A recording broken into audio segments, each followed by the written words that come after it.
it didn't really work that well.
Just realized my mic has been live this whole time.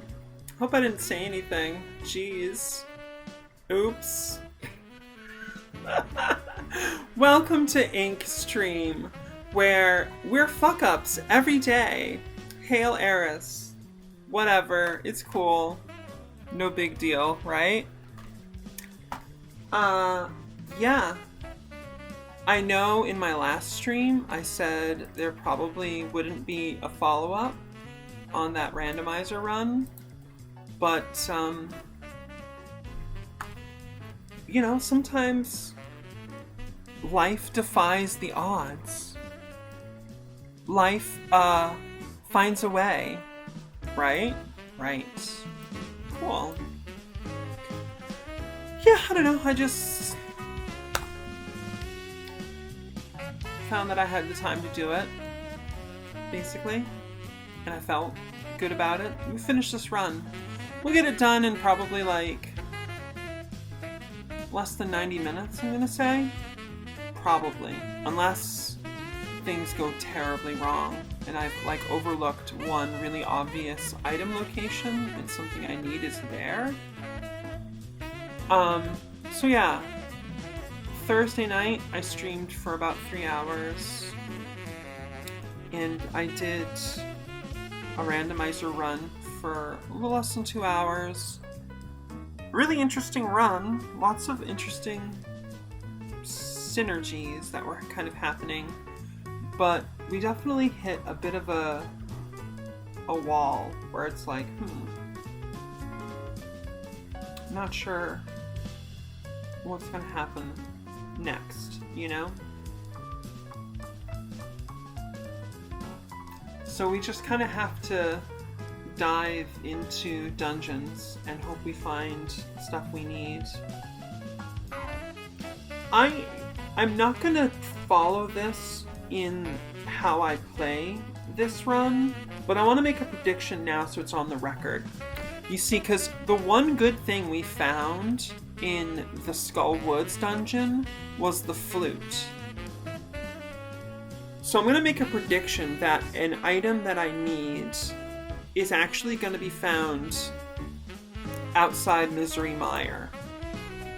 We're not going to go there first, though, because we might find something we need at, like, Palace of Darkness or Eastern Palace, which we are going to do next. But if it turns out that that was correct, I want to, like, remember, because it would go to point toward a bit of, like, sort of logic that the game has.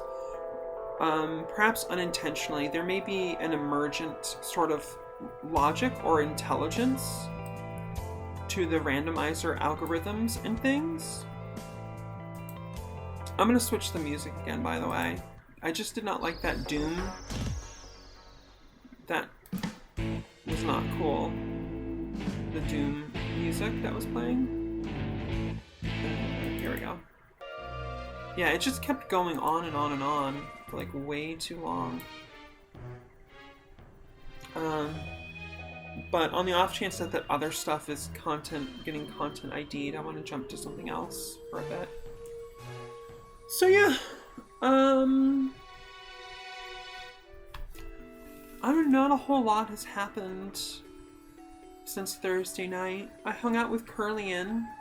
That was great. I showed her MASH proper for the first time. Like I talked about in the last stream, I've actually been getting into MASH. It's kind of surprising me, like, how much I am liking it.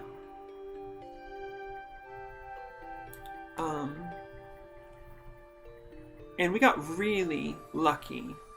We watched, I think, episodes 4 and 5 of season 3. And keep in mind, I've never seen this stuff before. And my opinion of media often diverges from the consensus.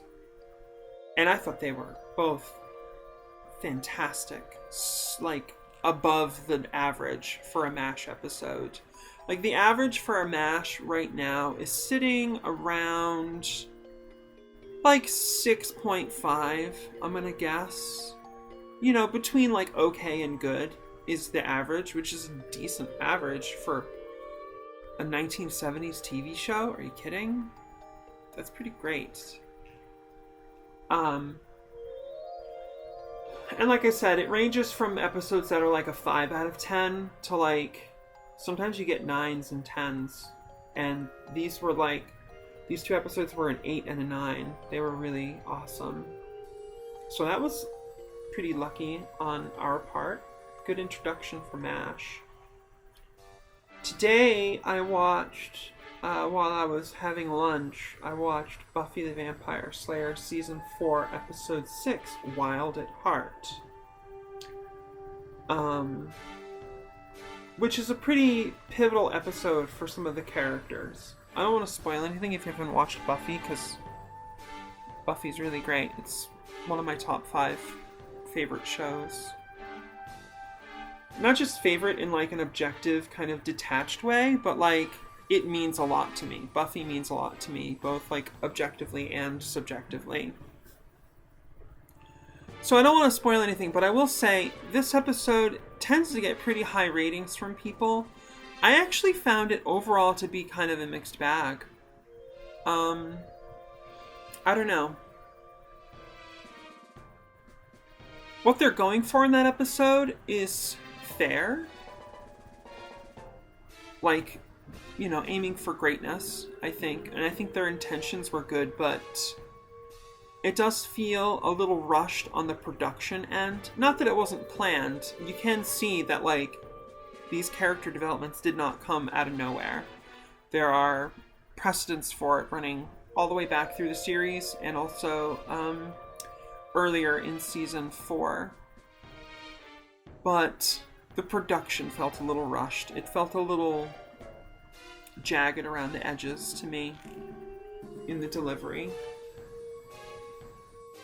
And the way that some of the shots are framed, especially the special effects shots. And I don't expect a whole lot from the special effects from Buffy. Like, I know what's up there, but like, I think that, like, you know, it's a funny period of television where they're reaching for something that they're not quite at yet. And you see the same thing with video gaming at the time, the post-16-bit era gaming. When you get to, like, PlayStation 1 and things are going into, like, a lot of 3D and a lot of games, it's like,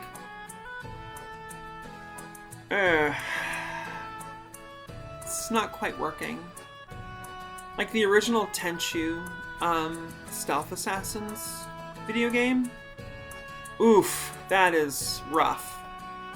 And, you know, if you were younger and you had it when it first came out, you probably have a lot of nostalgia for it. And I want to sit here and validate that. Like, that's extremely understandable.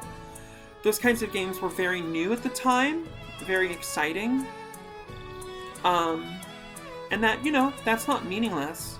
But just speaking objectively, as somebody who only picked it up quite a while later. Uh-oh. We lost a buffer. I hope it's just that one stream. And stuff, lots of... Yeah. Okay, we're fine. As somebody who picked it up quite a few years later, and was a bit spoiled by the PS2 outing, Tenchu Wrath of Heaven, which is really great in my opinion, and I'm shocked. I think I've probably said this before on stream. I'm shocked it doesn't get more profile in the speedrunning community. Really shocked. Ooh, I don't like that. That's annoying. Okay, anyways. Yeah, the first Tenchu PS1 game. Yeah. It's pretty rough. And, you know, it's a bit similar with what was happening in TV at the time. And now we have all the great things that we have now, you know. Although, nothing's quite like Buffy today. Not off the top of my head, anyway. Steven Universe, in a weird way, kind of comes closest. Got those really good story arcs, good episodes, good humor, really good action, homages to other genres and other series and things. But it's animated, right? Anyway, we're going to start up the game.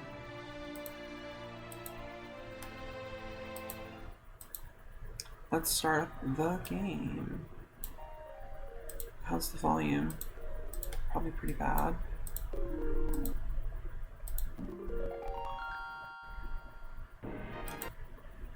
It seems a little quiet to me. I wonder why.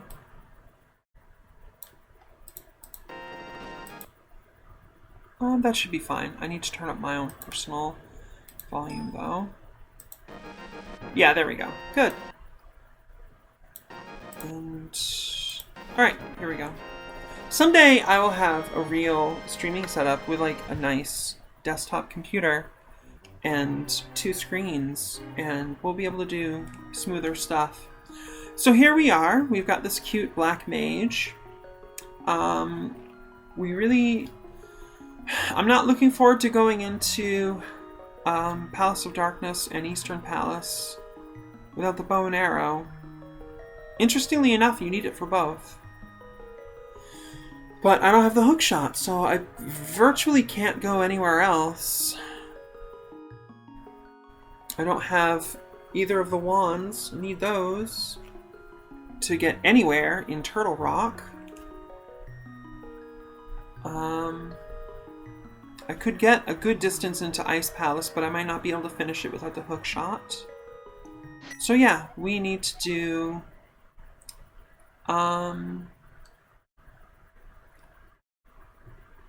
what's the best way to get to there? Let me think. I guess we'll do this.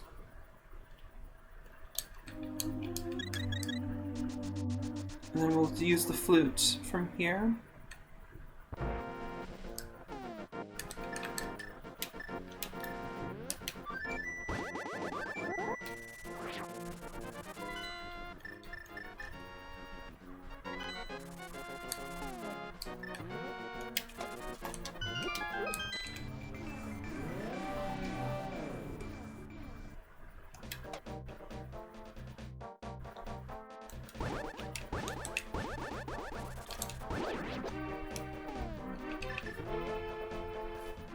Now we're gonna lose our beautiful 777 rupee total. But that's okay, that's what the rupee totals are for. They gotta go up and down.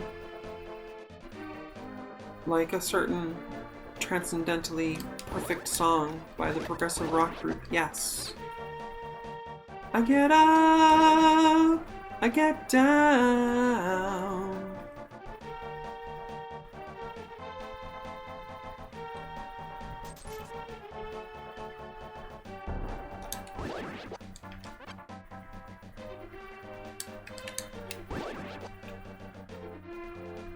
Alright, let's hope for some good luck.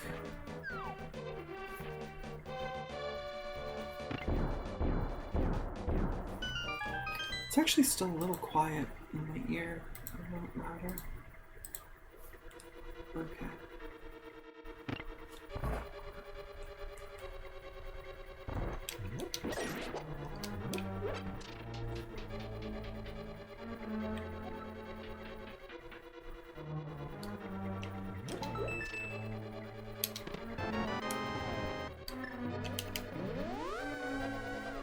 Our movement's also going to be not as good because of not having the hook shot.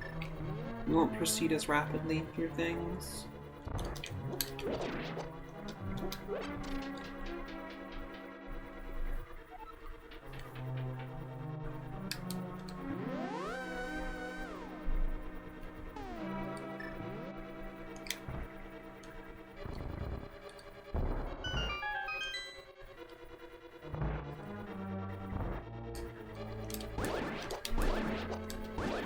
Oh, I don't know why I came this way. You know, I'm here, I'll bomb the door open anyways. Because there's a red one of these guys here, so... But luckily we got a small key, so we can go through this door. And hopefully find some other good things.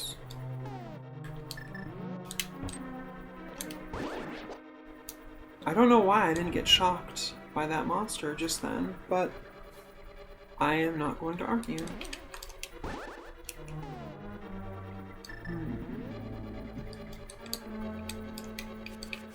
Nice. Hey, there's the big key. That's good.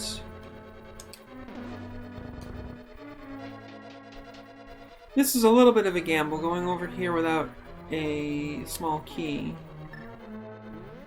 Actually, you can't get over there without a small key, can you? Shit, I can't remember. I'm gonna go anyways, see what happens. I can't remember how this goes. Sorry. Yeah, you can't get up there without a key, so... Alright, we've got one.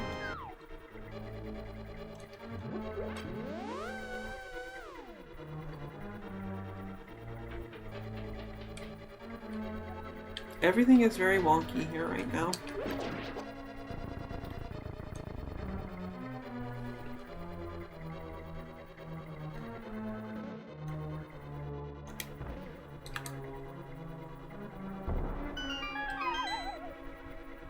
We're having fun though, right?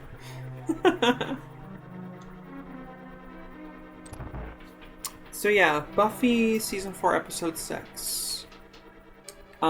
Yeah, lots of good character development stuff in that episode with a variety of characters. There's little beats for basically everybody, you know, Giles, Xander. Nothing too much happens with Buffy in that episode. She's kind of gotten over her most recent emotional arc thing, and she's just kind of like trying to help, which is valid and relatable. And of course there's a lot of good stuff for Willow.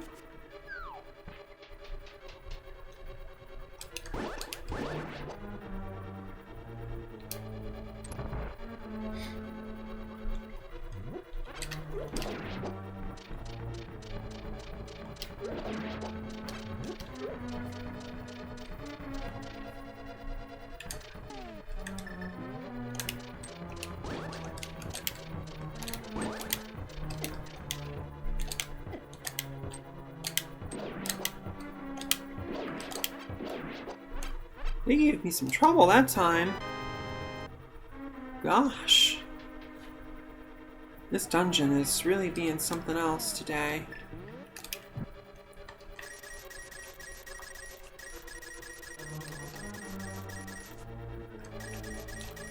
Ow! They got me. Right, there's a small key. 2 small keys. Good, you need them.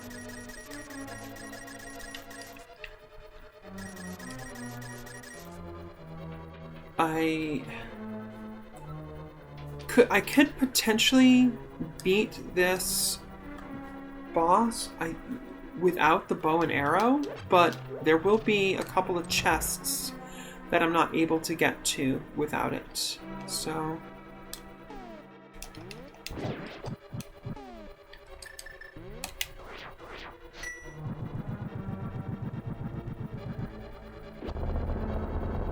that's not a fire. This is a fire. It's a little Crocodile Dundee reference. I actually don't know what I think of that movie now because I have not seen it in forever. We used to think it was really funny back in the day. It's very popular. For a little while after it first came out.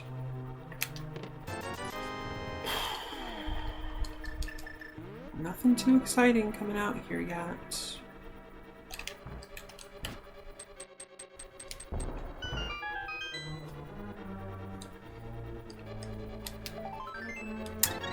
I mean, it's good to get another heart container, but still, I really need one of these key items. Jeez, okay.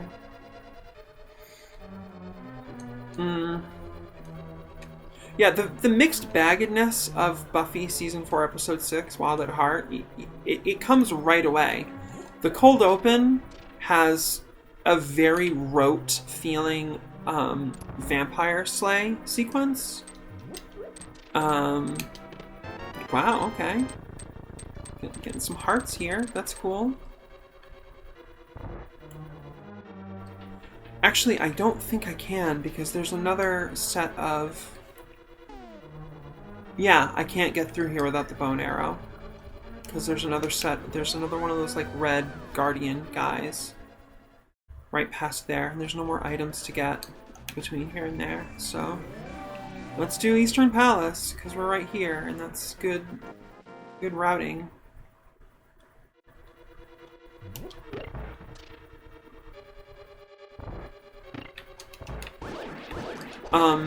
Yeah, Buffy has this very, like, rote feeling vampire slay, and the pun that she has, the punchline is decent. but the setup is not good. It feels kind of janky, and there's too much of a delay between the setup and the punchline. And then she just kind of complains for a while afterward about, like, there not being enough action. The whole thing is basically a setup for a pullback to reveal that an old enemy is back in town. And that enemy kind of, like, says some menacing stuff for a couple seconds before it's revealed that there's actually a new threat that's a danger to that old enemy. Which is good because that, you know, that's furthering the, like, ongoing plot of the season. It's building that tension, establishing the danger, and setting things up for future episodes in a really good way. But the whole thing feels kind of forced, which doesn't help the episode as a whole.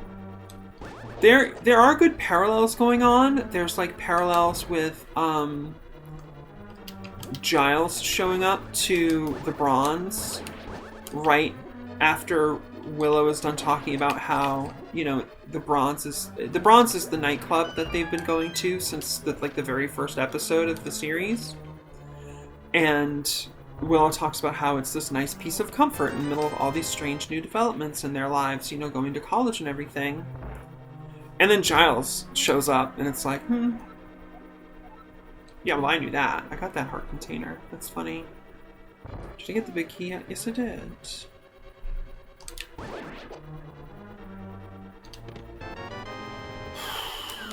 I don't know, fam.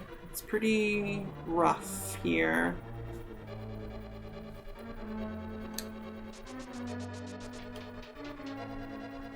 Again, without the bow and arrow going past that gated door, there's no point to it. So...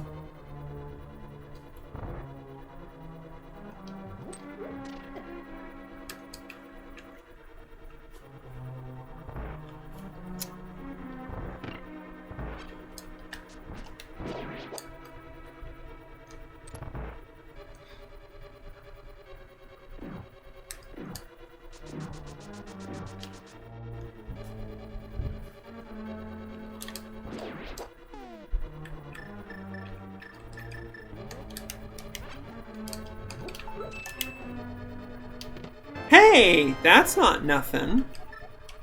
That's cool. We just got the golden sword. That's nice. I'm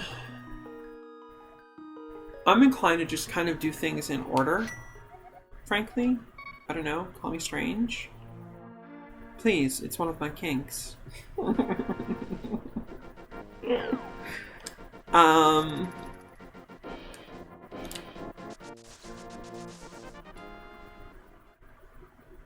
Yeah, I don't know. It has a sort of logic to me when I'm starting to hit a dead end in terms of, like, overworld item acquisition. I just start doing the Dark World palaces in order.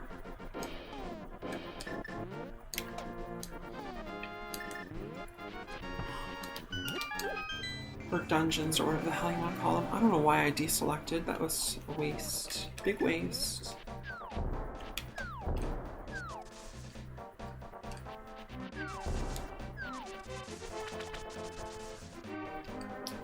So there should be at least one chest that we can get to here.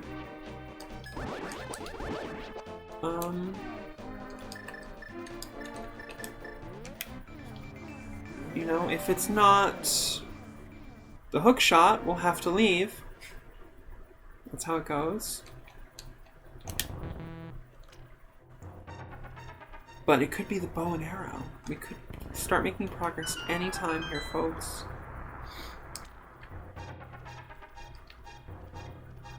So yeah. Ultimately, yeah, I give Wild at Heart a 6 out of 10. Please don't get, like, enraged with me or anything. I'm saying overall, it's okay. Yeah, there's nothing wrong with loving an episode of a show that's okay, you know? Unique item requires the hammer. Well, I've got the hammer, so that's good. Golden sword action. That is always a small key, so that doesn't bother me. Like, it literally has to always be. Or you can't get into the dungeon at all. Which, technically, I think could happen. If nothing in the dungeon was required, there could be a required item there instead. Big key, that's cool. That doesn't matter. You can't get any further in here.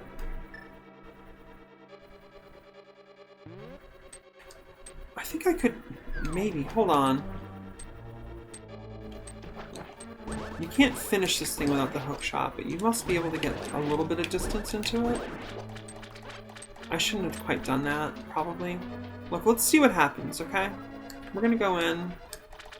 I am rusty.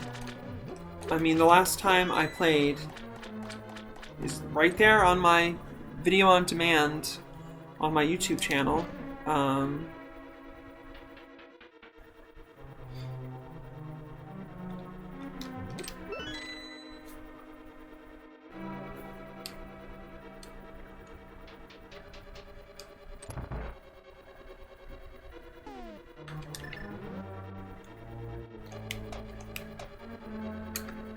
It was a long time ago.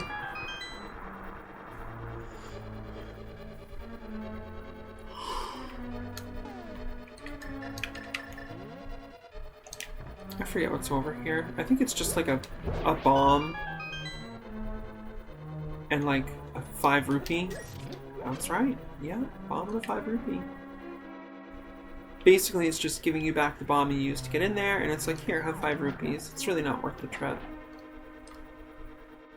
Okay, so we can do a few more things in this dungeon.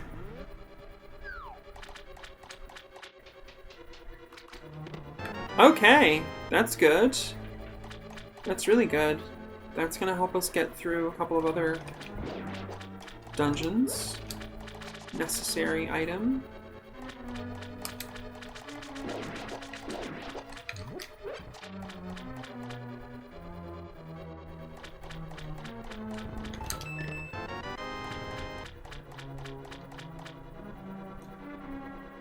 But that is actually it. Yes, because...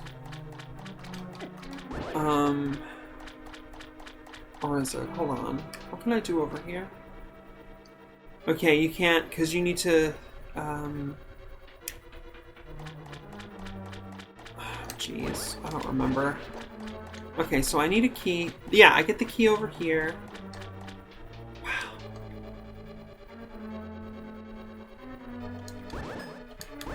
I need to straighten out my sleep schedule because my brain is not braining adequately. Wow.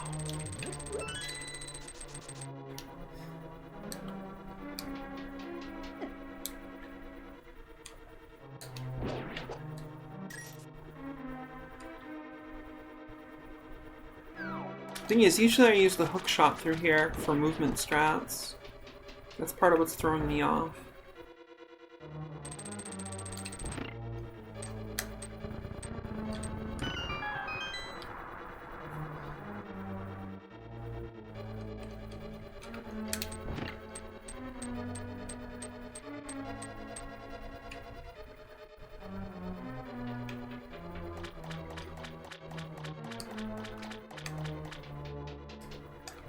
Alright.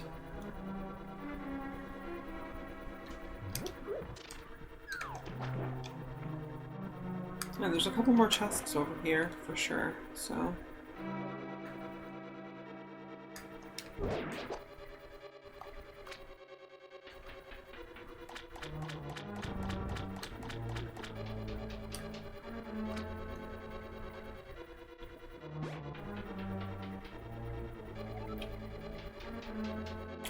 Ah.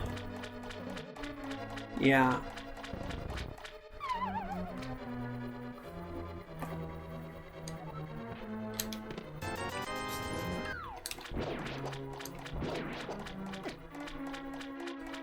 Now, normally I would use hookshot to get across there, but instead I have to go back. And this is actually what the dungeon is designed for you to do, because you're not supposed to have the hookshot at this point in the game, because you're supposed to get it from the big chest, and you're supposed to get the big key over here.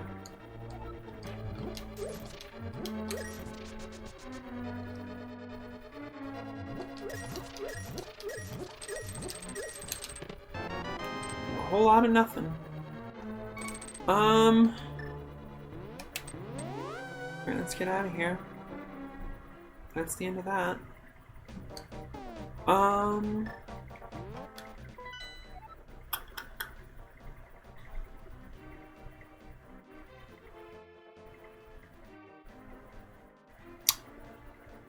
I think at this point I am gonna check out Misery Mire. I am glad I got the gold sword, but I don't really need it to do all this stuff. Oh, jeez. Really, Inke? Nice. Okay, here we go.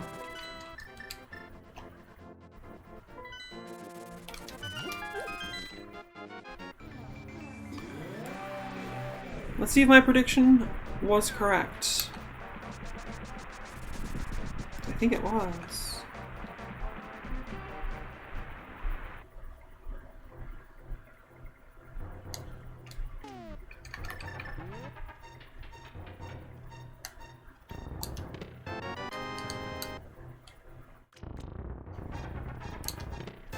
Okay, nothing. There's still one more item pickup over here for us to get.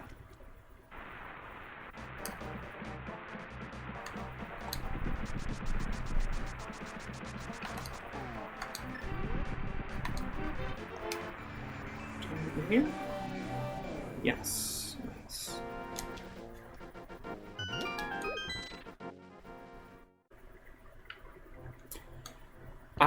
My prediction was incorrect.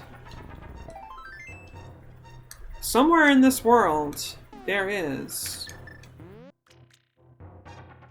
a bow and arrow and a hookshot. Let's try Ice Palace. See how far we get there.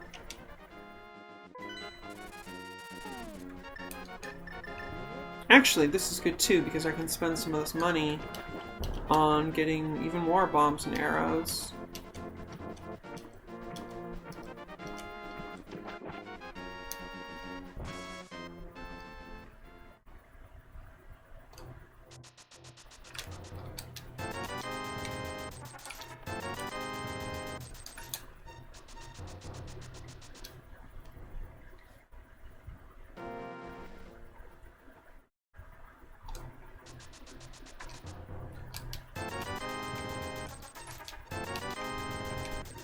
Wouldn't it be great if you could just go through here and come back and they'd be restocked? But nope, you can't. Oh well.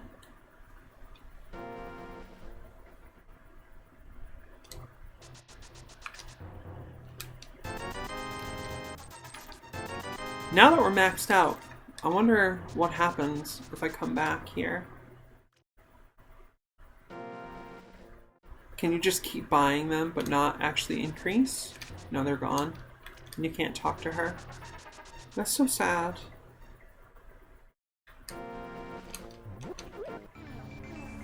Alright. Try Ice Palace.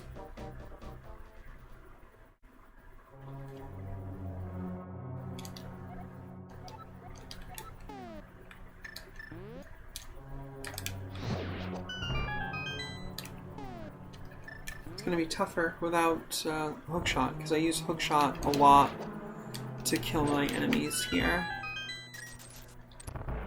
It's like super useful.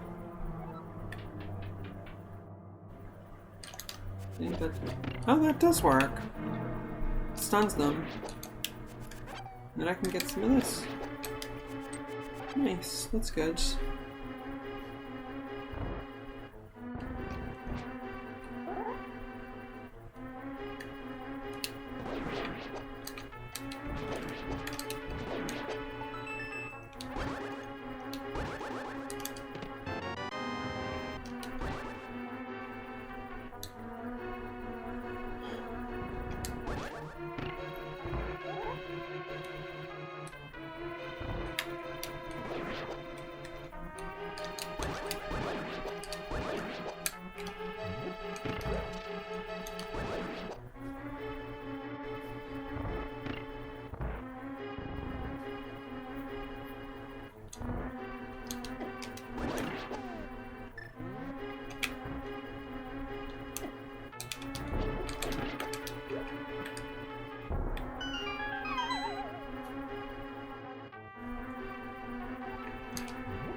The mushroom is underwater. Interesting.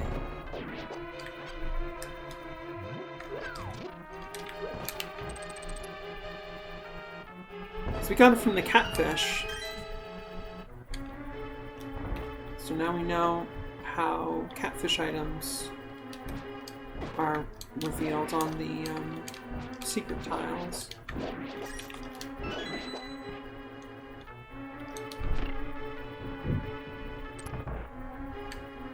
Oops. Yep.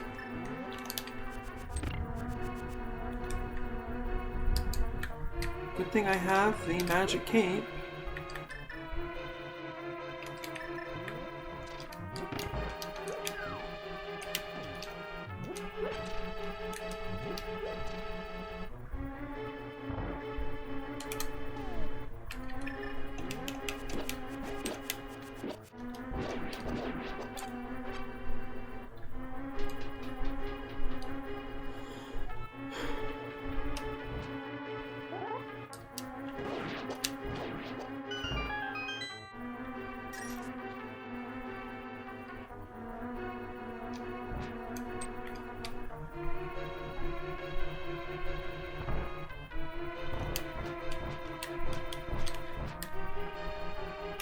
No!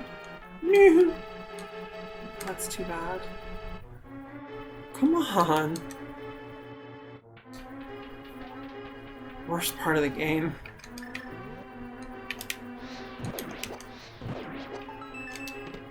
Nice. Right when you want it.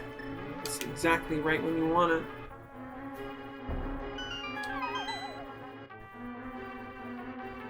Because this is here. Hey! The hook shot! Oh, the game is on, baby! Yes! Yes. We're on now. Fantastic. We can actually finish this dungeon.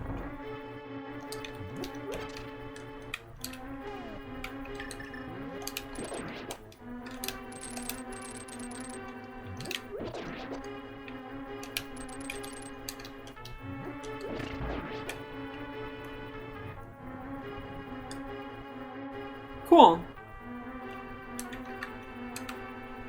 Uh-oh. Well, that's why we have this. Okay. Menuing.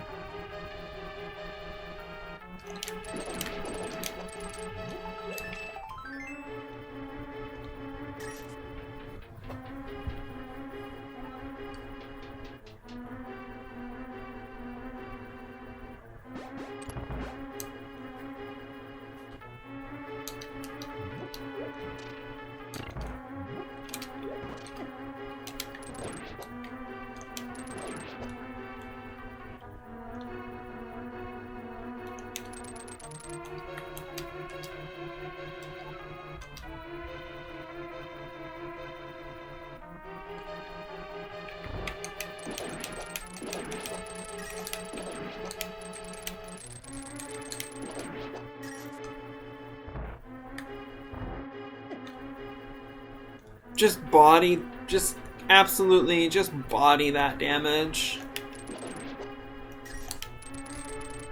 Giving 0 fucks.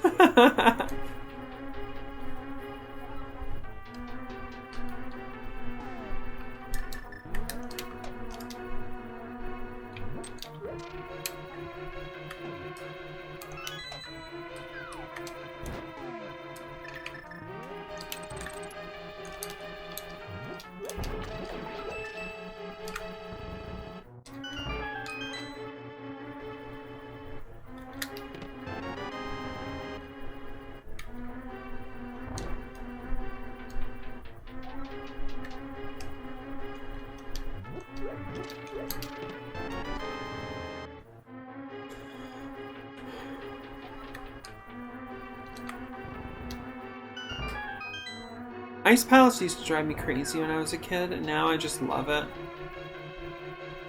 Randomizer kind of makes it more fun, though.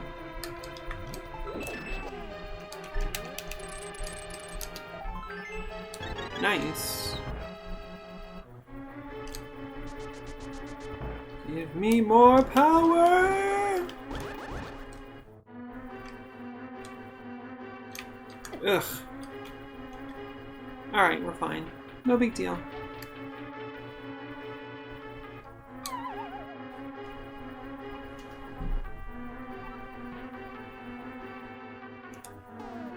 I'm really happy we got the hook shot.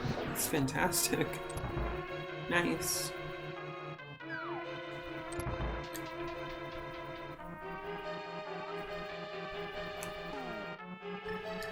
Oh my god, terrible.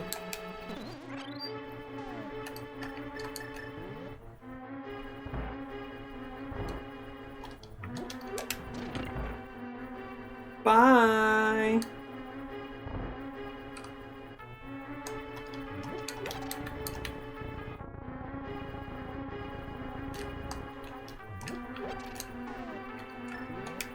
What's great is we have Bombos as well. So we will just completely wreck this boss right now. That's going to be great. And the golden sword. Fantastic.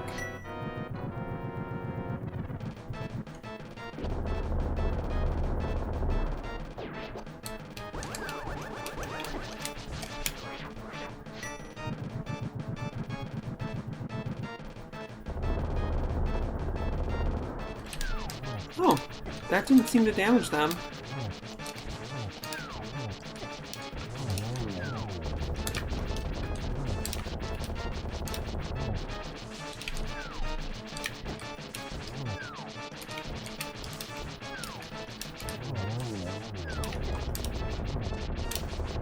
Alright, that was ugly as sin. Probably the worst cold stare fight I've had in a while, but we got through it. We got a pendant that we do not need. Pedestal is just couch cash. But we got the hook shot. That's what really matters.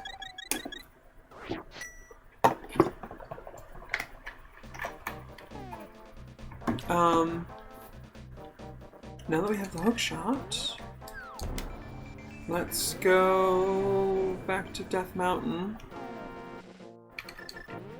Yes, yes, we'll do that.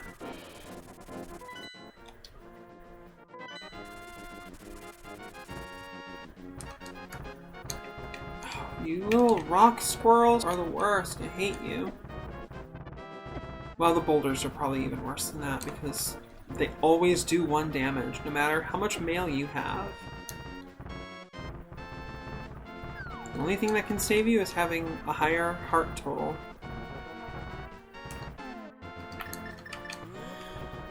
And you need a heart to live at all.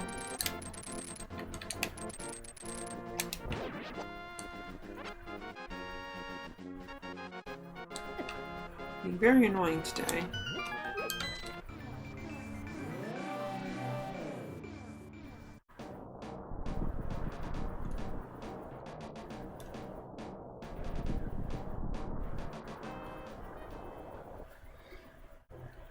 We could also finish... Obviously, we could also finish...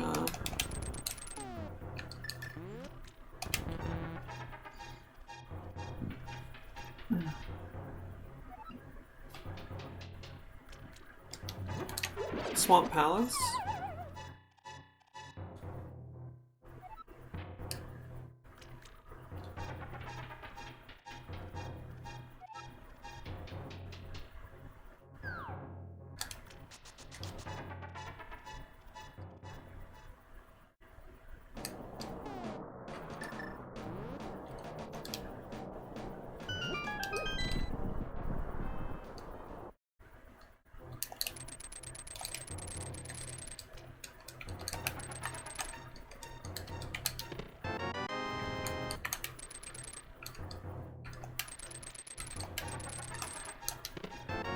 Okay, got a heart. That's always good.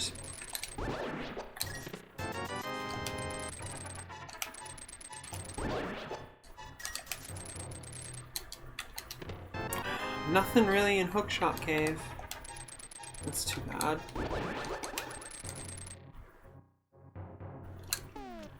think there's a piece of heart up here on the floating island in the light world.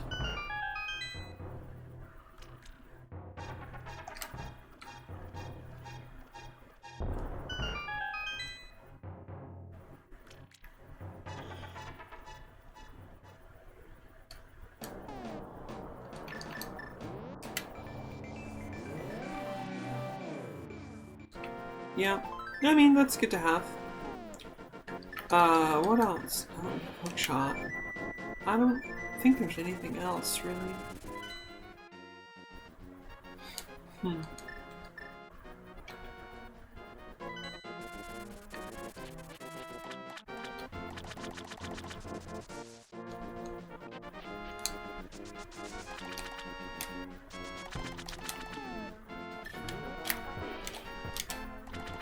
Damn it.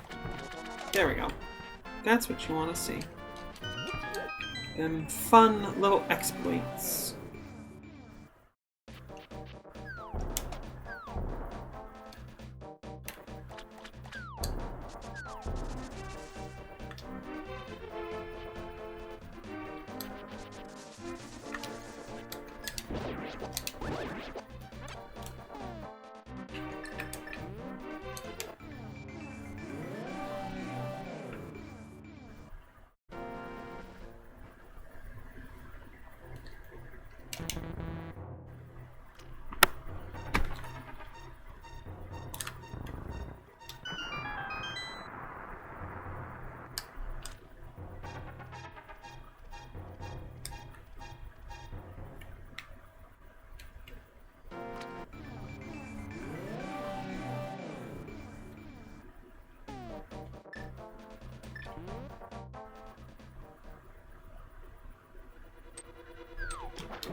So yeah, if you enjoy the stream, please give a follow on Twitch, subscribe on YouTube. You can also follow me on Twitter at Miss Ink Noir and Ink Noir SFW.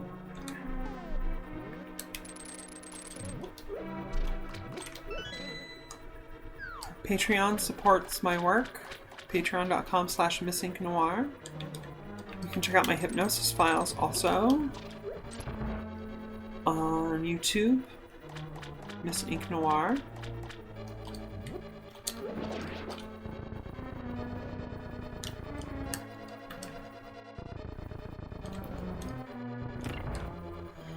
There's been a slowdown in work. Oh, you're not supposed to come in this room. Because of financial obligations, I guess I want to say. Yeah. Financial necessities. Financial situations have necessitated my more,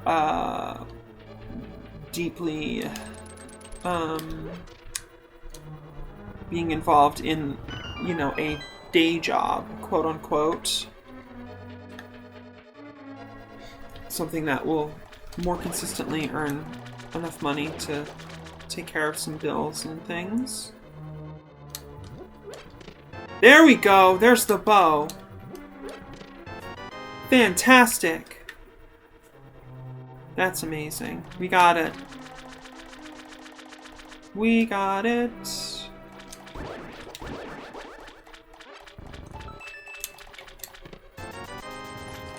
Nice. So my prediction was actually wrong. Completely wrong from earlier. That's good to note.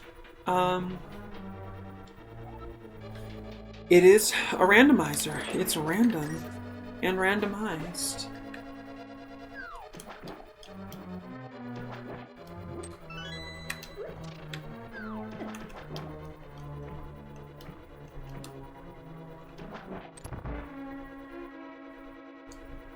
Alright.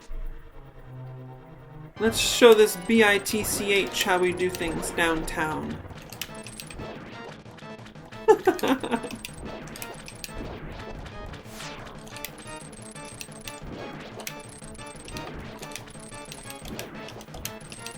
A Bitka?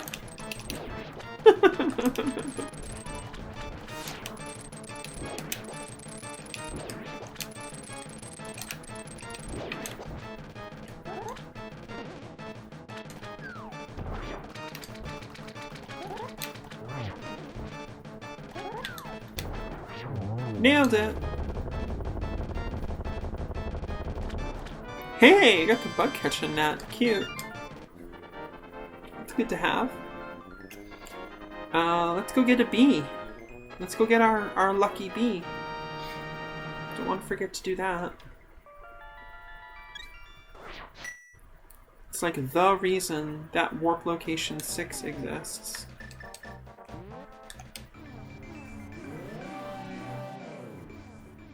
Or not warp, but flute location? Fast travel?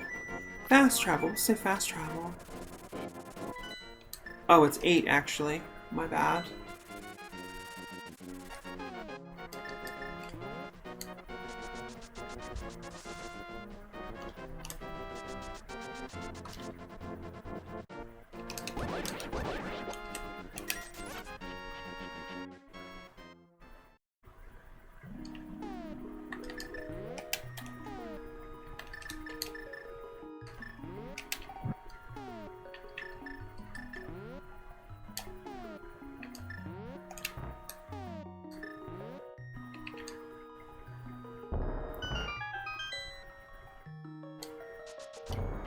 Very lucky. It's not just any bee, fool. It's the bee of legend.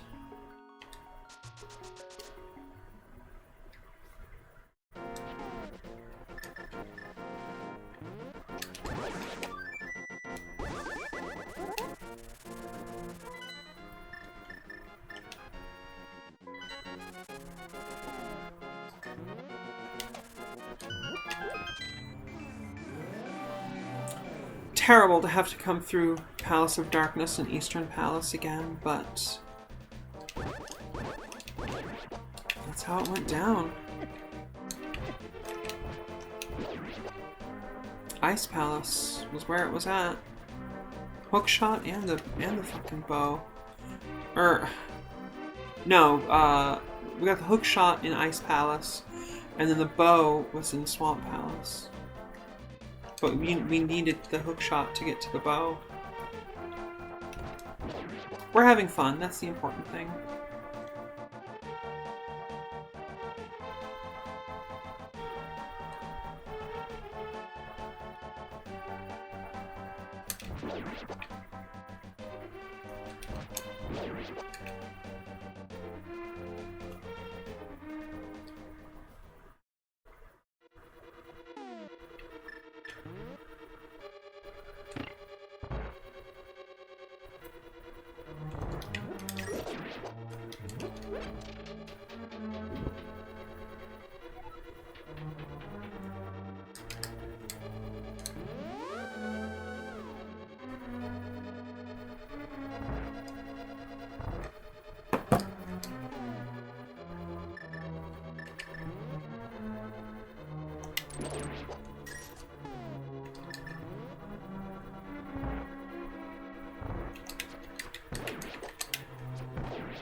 Oh, I saw that.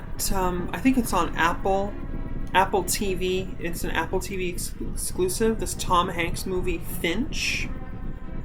And yeah, I was a little. I was kind of doubtful that it would be much of anything, really, to write home about or whatever. But I actually ended up thinking it was pretty great. Am I missing something? I don't think so. Yeah, I think we're fine here.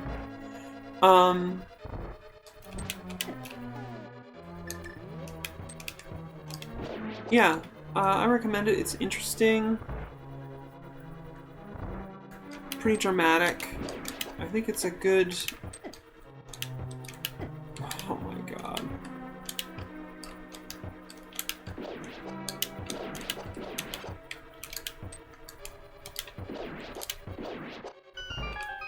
Actually, I think I don't need to kill all those guys. Maybe I'm wrong. Whatever's fine. Is there always one of them in here? That's weird. Okay, whatever.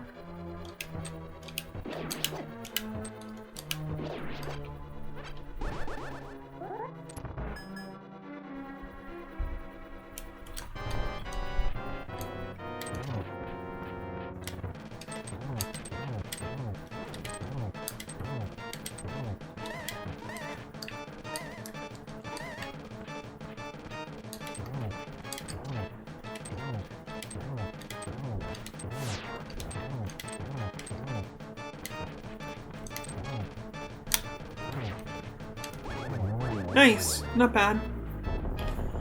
The special effects were really good. I liked the character. It was a little hard to watch sometimes because I really liked the robot character, and Tom Hanks was pretty mean sometimes, but eventually the arc kind of smooths itself out on that issue, and yeah, it had a pretty great ending. There's a lot of emotion there, for sure. If I want to get the big bomb, I'm gonna need to do... I mean, you have to do that anyway, so that's fine.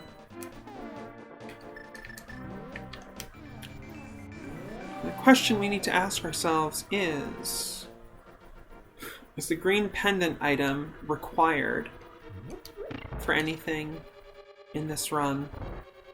Is Sahasrara holding on to something awesome, like the mirror shield or silver arrows? Wouldn't that be fucking wild if you had to go that far through the game to get to the green pendant and then Sahasrara's secret item, and then he was holding the silver arrows? That would be really wild.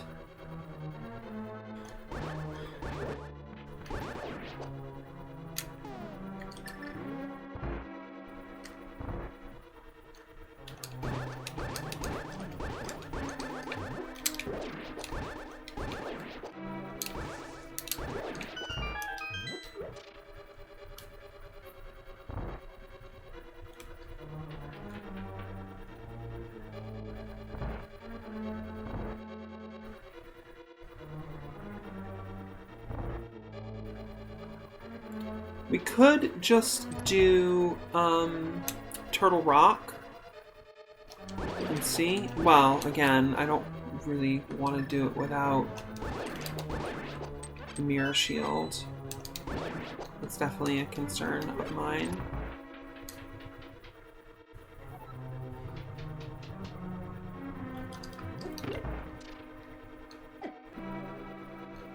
Ah, jeez.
Okay, well, we needed the crystal.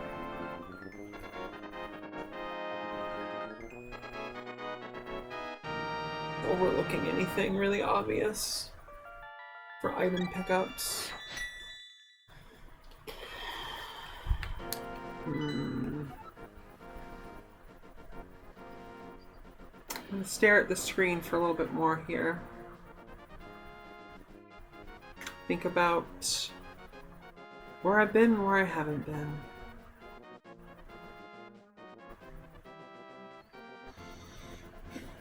So I think we're doing good. I think we are.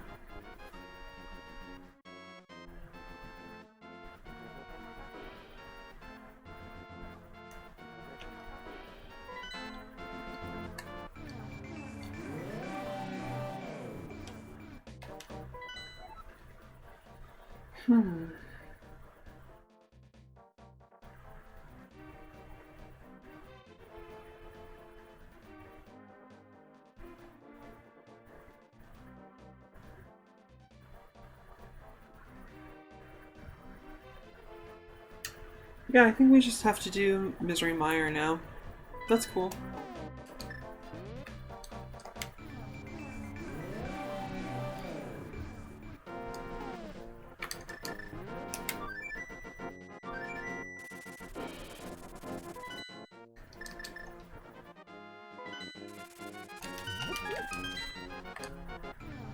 I really hope we can get the Mirror Shield before we have to go to Turtle Rock.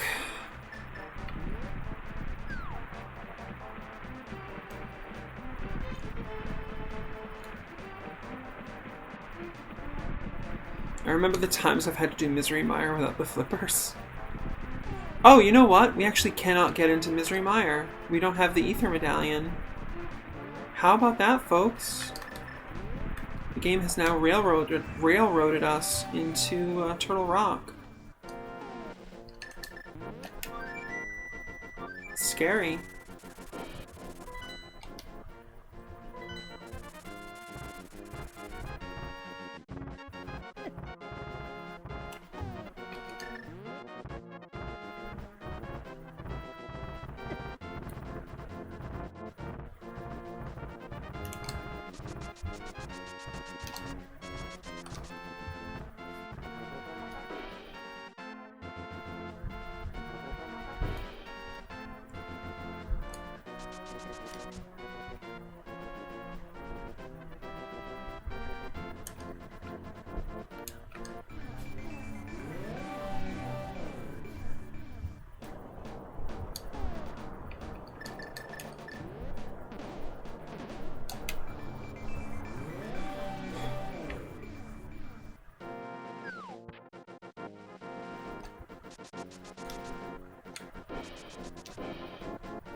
Right, here we go.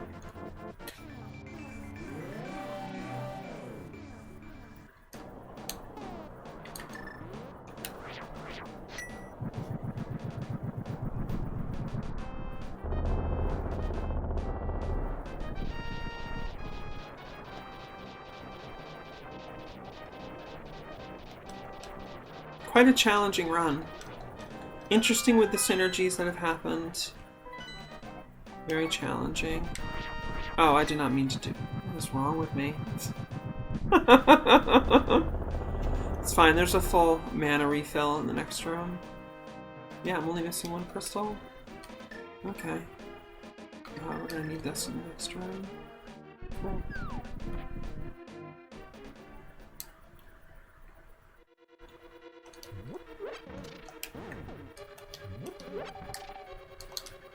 The unique item requires a bomb. Okay.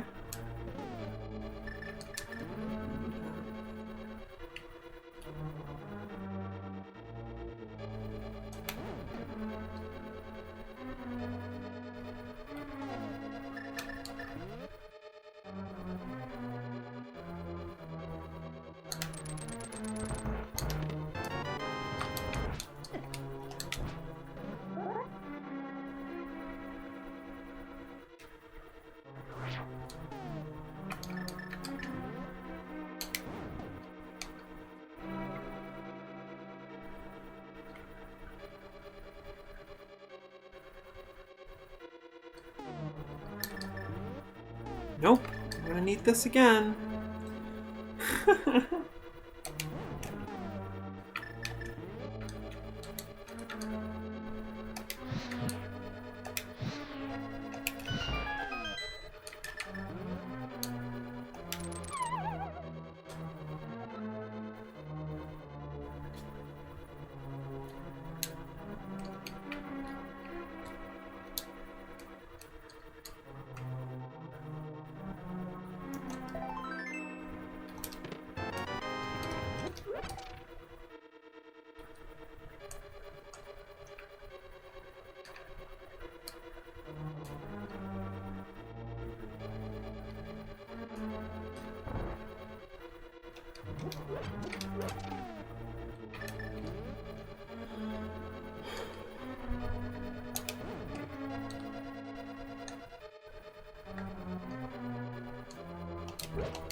Oh no.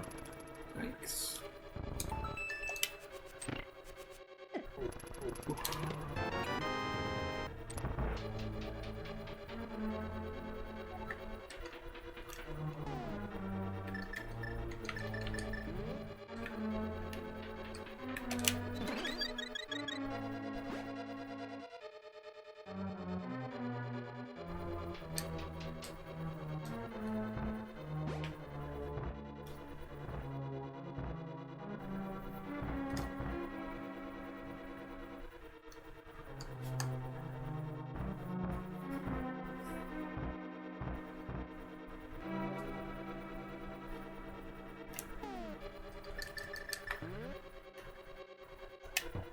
Oh god, what happened?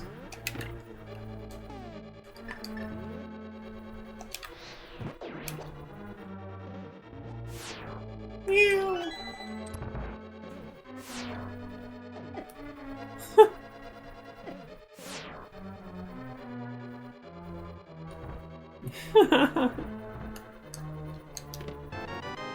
Cool.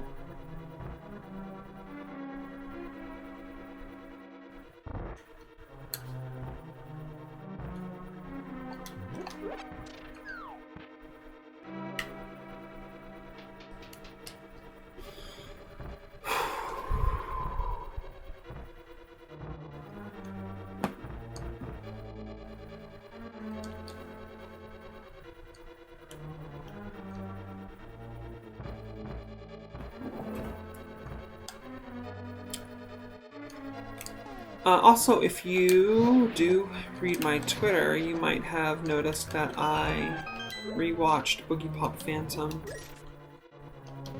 for the first time in quite a few years for Halloween. I didn't binge the whole show on Halloween. I watched a couple episodes here and there in the days leading up to it.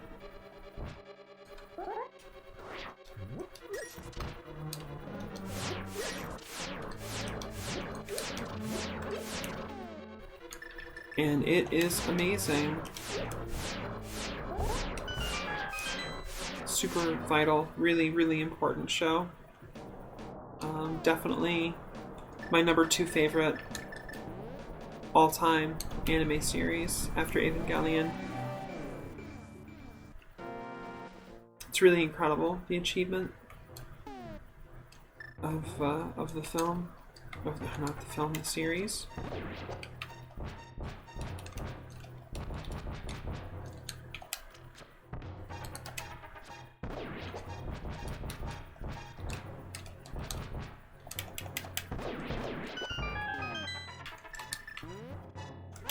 One of the most intricately plotted series I've ever seen. Cool, it's good to get that. The blue cane. Very good. Really, really, really beautiful. I saw Dune. I thought that was awesome. I know some people have had some criticisms of it, and you know, that's fine. It just, I didn't see it the same way, I guess.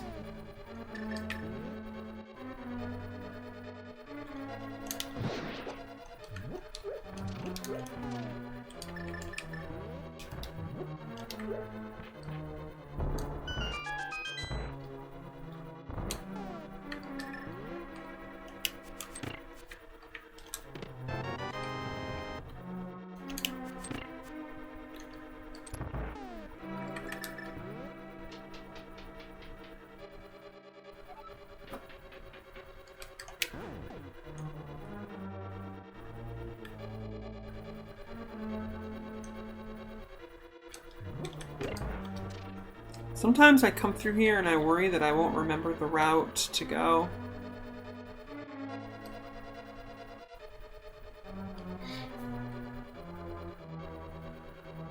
This is definitely one of those rooms that used to really drive me up the wall when I was a little kid when this game first came out, because there's no way to light the whole room. Alright.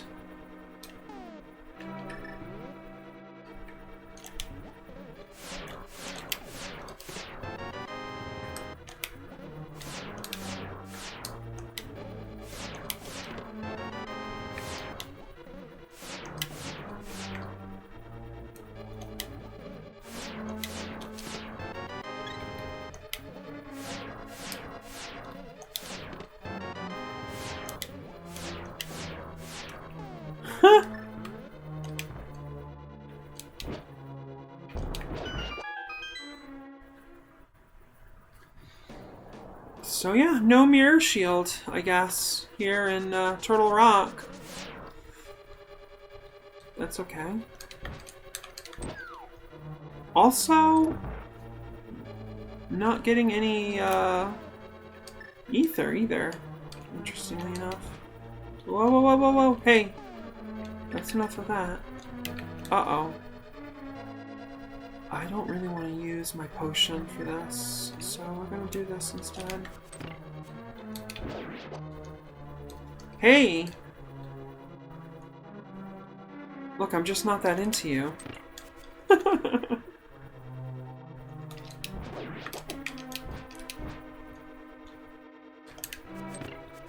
Alright.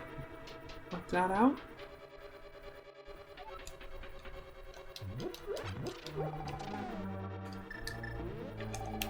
Let's see if we can do as good a Trinex fight as on my highlights. Which, if you ever want to see me completely trash Trinex, there it is. It's right there on my Twitch highlights.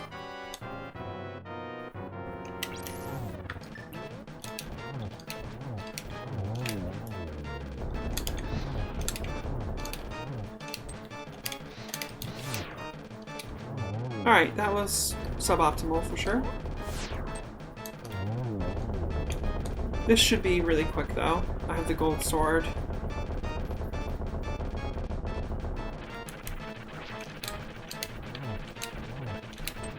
Yeah, I missed my first shot, but that was fine.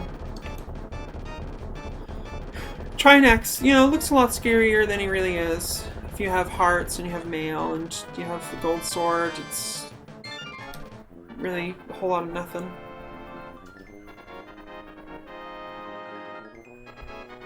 So, Ganon's tower is right there.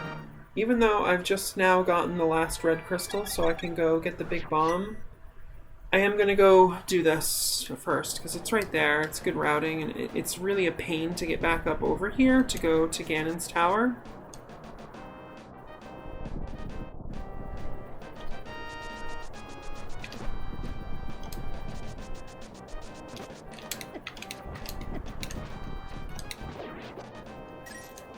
So we're gonna do Ganon's tower now.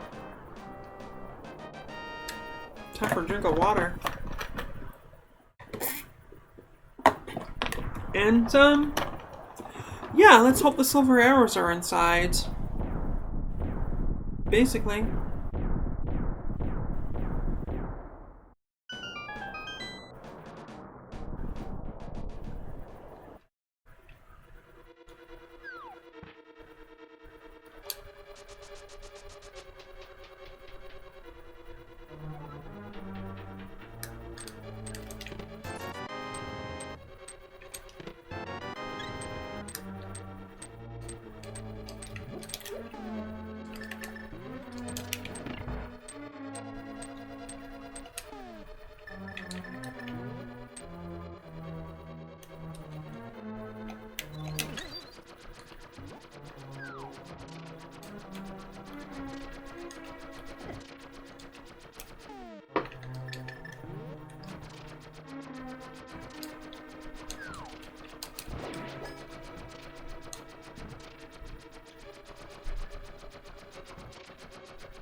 Damn.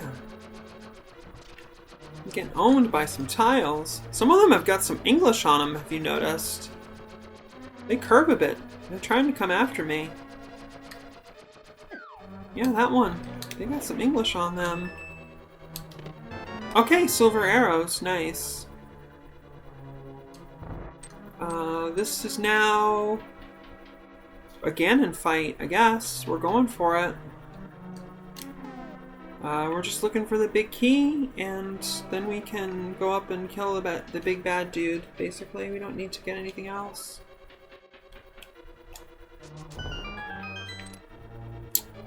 Right? Yeah, I don't think so.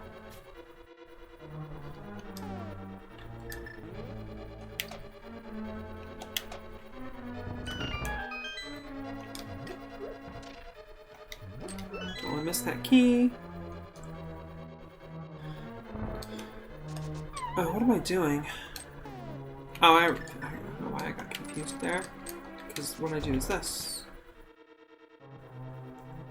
And I don't want to deal with these, so I'm just gonna firebomb the whole place.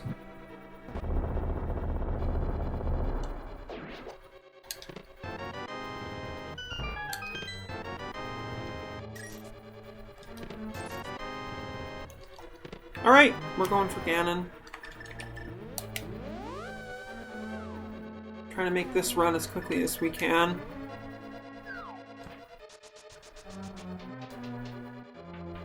Instead of trying to quote-unquote 100% it. Yeah.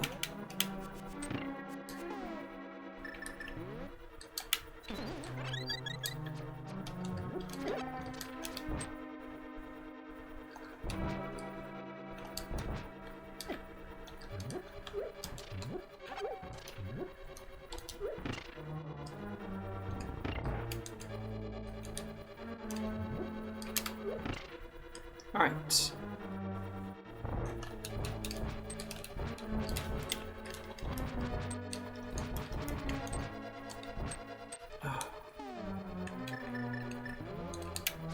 I apologize. I do not know what is wrong with me today. My routing is just bad. Right.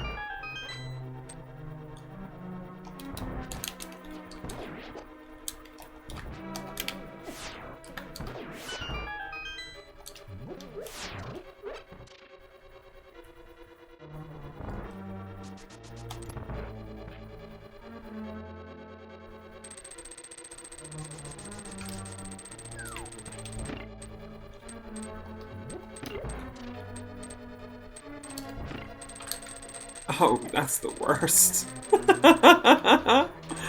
Nice. Great. Oh, come on, Inke. Jeez.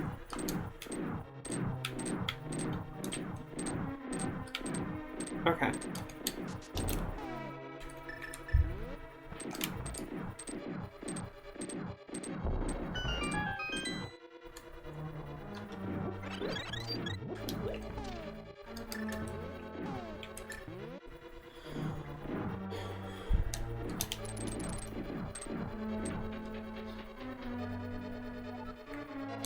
Oh. It's gauntlet time. That means E-strats.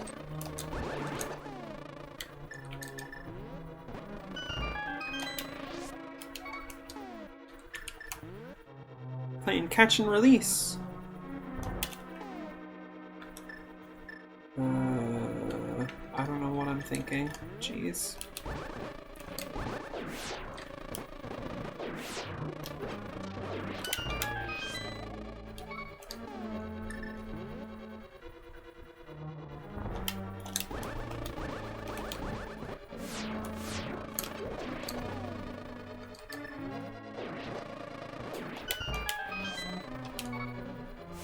Very friendly bee. Comes back, doesn't attack me.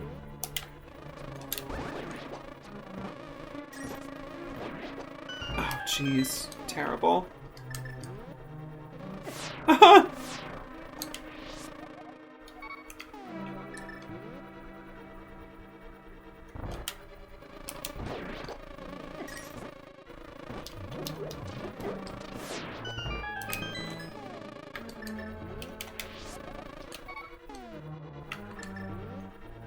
think that's that for the gauntlet. Yep.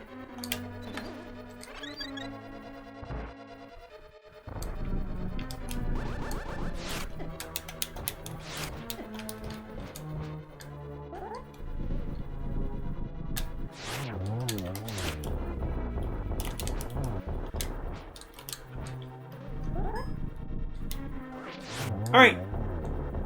Not bad. I mean, it's not good, but could have been worse too.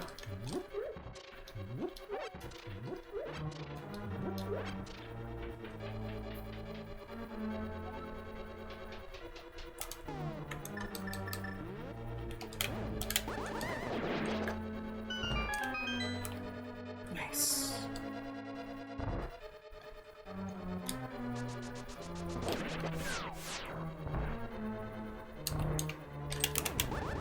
Oh, jeez. Okay, I don't know why I'm not getting that strat correctly right now, but I give up on it. That's fine.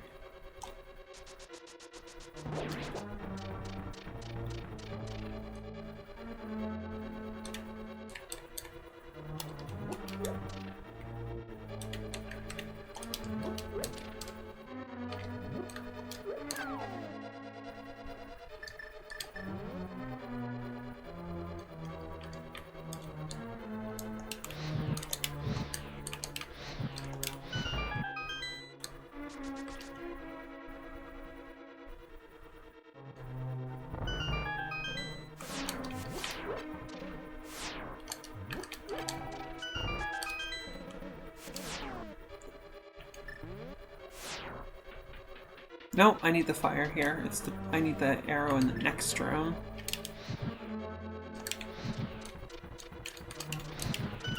Okay, cool.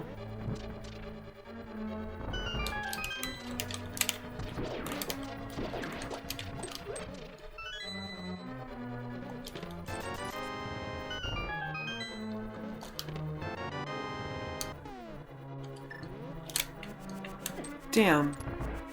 Yeah, that's fine. I probably don't need that.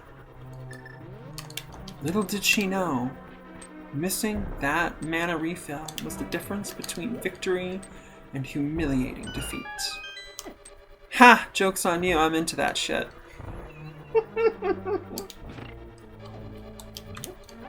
Oh, there we go.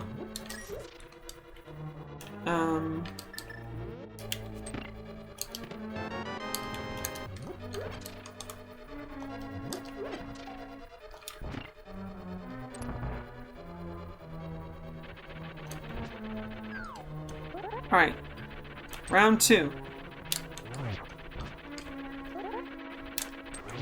Nice. Nicely handled.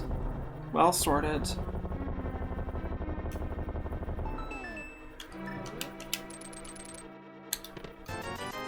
Last chest in the run.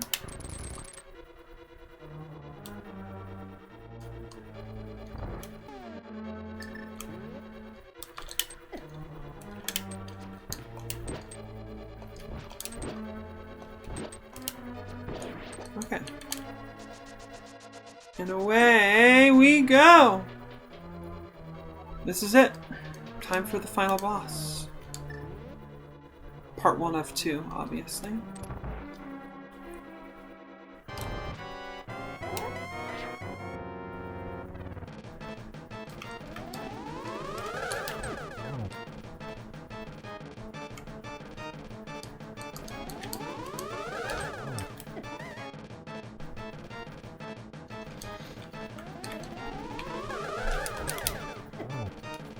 Alright, that's 3. We just need another 3 more.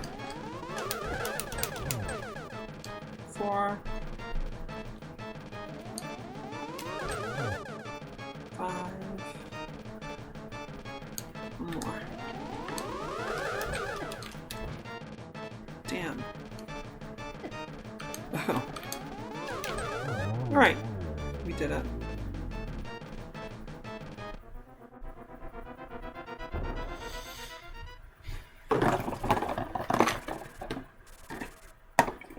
Alright.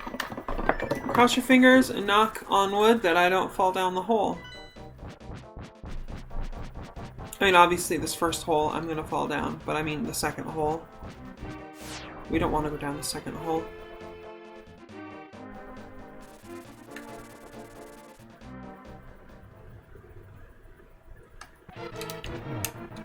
So ya thought ya might like to go to the show to feel the warm thrill of confusion, that space cadet glow.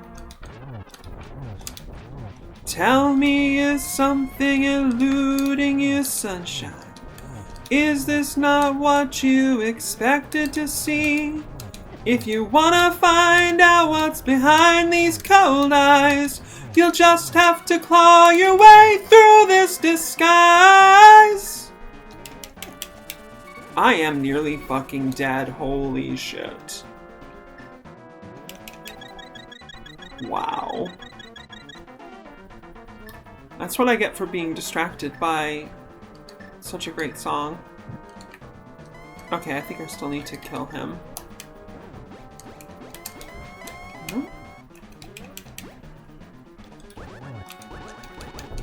Alright, here we go. The technique of darkness is now in play.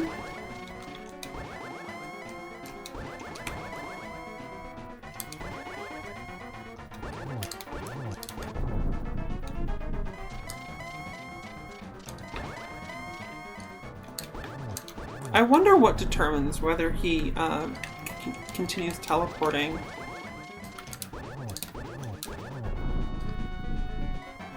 Oh no, silver, my one true weakness. I know, right? Nice.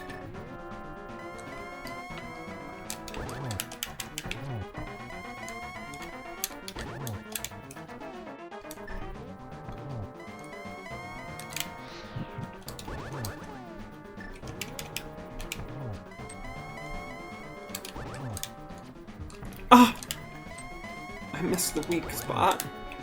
Hey, pretty good. Fairly textbook. Hey, we just won the game. Prepare your wishes in your heart. We are about to hold the power of golden light in our very hands. Cool. We did it. Oh, hey. It's you. That's right, me again.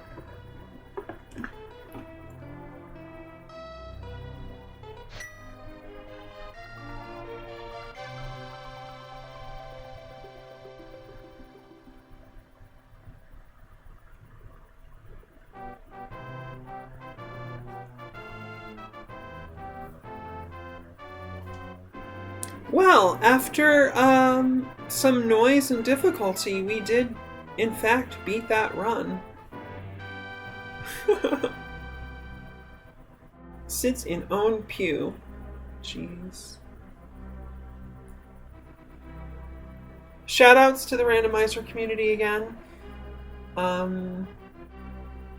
You folk are just the best. You know?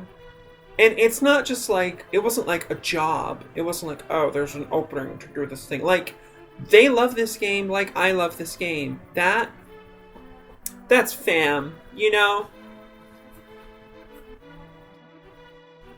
It makes me wonder about, like, their Link to the Past story. Like, were they there? Were they playing it when it first came out? Did they discover it later? Like, were they into Ocarina of Time? Or, you know, like Twilight Princess or something first? Your uncle starts fires! That's because we got the fire wand from him. That's great. Yeah, big life lesson. 500 rupees to get 20. Cute. Cute.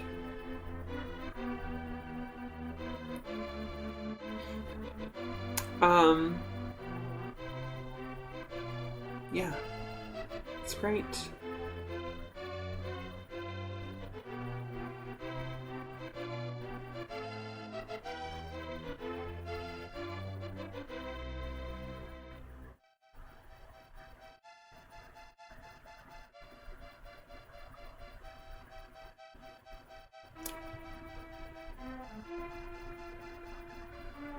I'm your Venus. I'm your fire, your desire. Classic. Great song. They were mirror smiths, actually. I guess they're working on bread now, though. That's valid.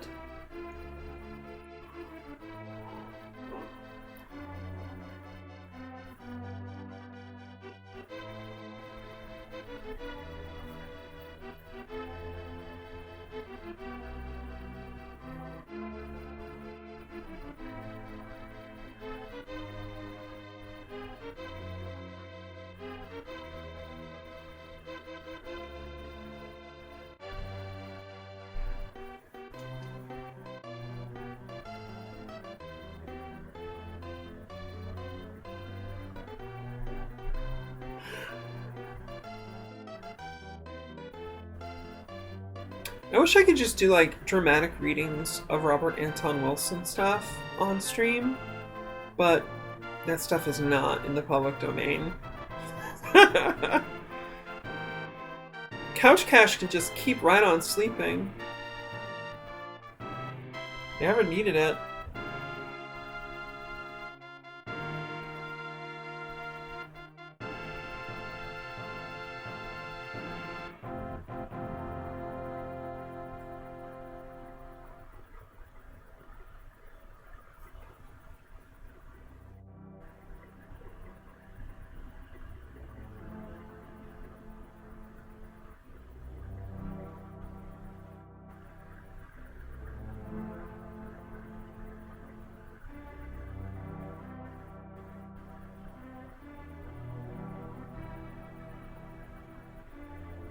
It's fun to do a rando again, for sure.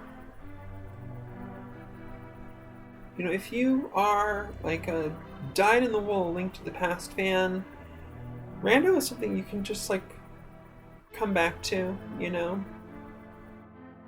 It's incredible how replayable it is.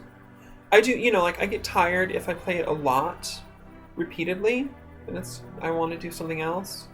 It's actually something that has been talked about on streams by like major rando runners, is like if you do it like a lot of randos back to back, you start getting confused. Like you start mixing up runs potentially, and like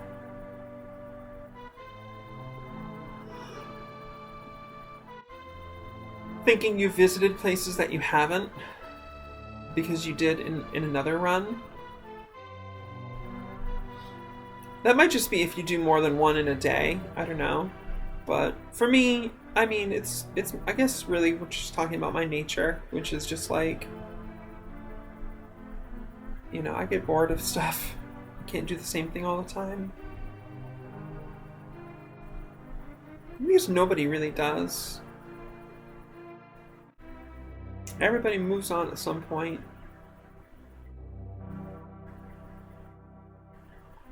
I think it has to do with like values and priorities, which is not to say that my values are better than anyone else's. It's just unique. You know, your values are what are important to you, and it's really important to live those values. And sometimes they just come naturally. Like in the case of like, what is it that I want to get out of playing Randomizer, you know? I enjoy the novelty and the action. I'm not particularly driven to be, or to like to beat my past, you know, best times, my personal bests, you know?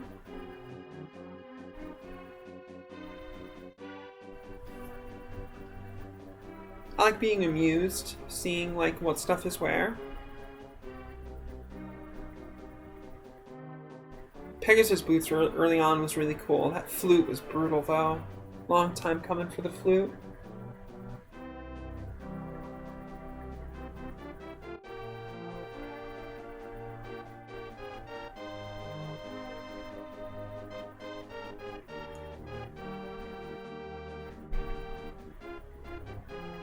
Zero deaths, baby!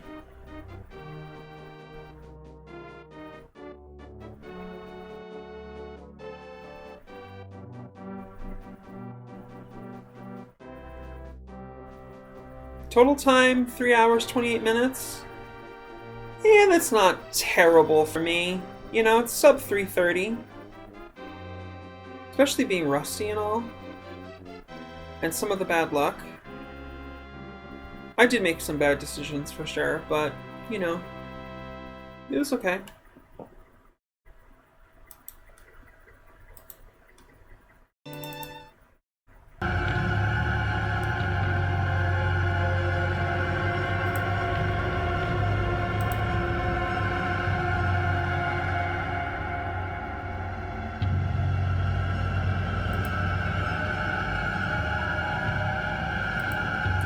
So yeah, I did in fact finish that run.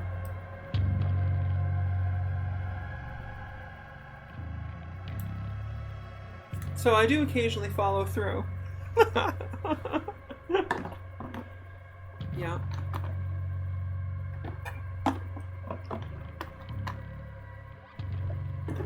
Part of why I had the spare time to do this also was because my weekly social thing that I've been doing lately was closed or was not happening on account of Thanksgiving last week. I know it's like, well, actually, I did in fact stream that night. And that was only, God, Thanksgiving was, or just earlier this week, it wasn't even last week. It was like 4 days ago. Wow. I gotta get my sleep straightened out because it's making time feel really strange. Oh, jeez. Yeah, it's tough working a day job. Not something that I'm used to doing, and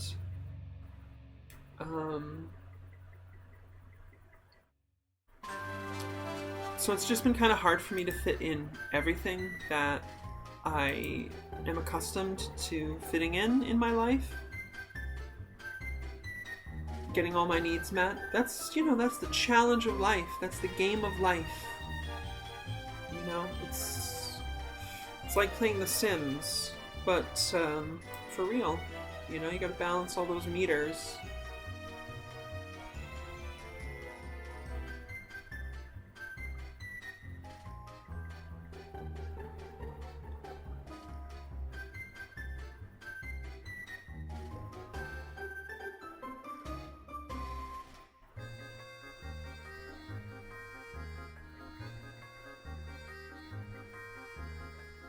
So I'm not sure when I'm going to stream again, but I will try to get back to Gron's Final Fantasy before too long. Just so it doesn't get like super rusty in my mind, you know?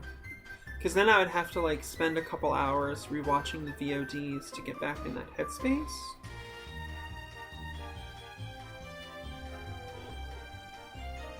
Although, what I am going to try to prioritize is getting some more hypnosis content out there. Because it has been a while since I released anything, especially on my YouTube. I actually have a recording, an audio recording that hasn't gone up yet, but I have to do the graphical info card stuff, and it's just a process, especially because my computer is really laggy and buggy and stuff. It's a bit arduous. And I thought that I would be able to soon get a new computer, but then I gotta do like $600 worth of brake work on my car, which is actually happening tomorrow.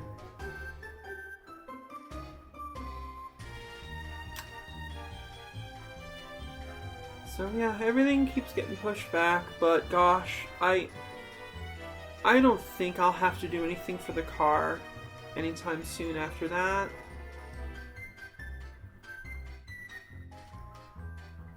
I should start getting ready, preparing my taxes though. That's what smart girls do in December. Do what kind of prep you can so that you can finish it up in January and get it done and get it out of the way. Less pressure is good. That's the way it is! Yeah. Cues.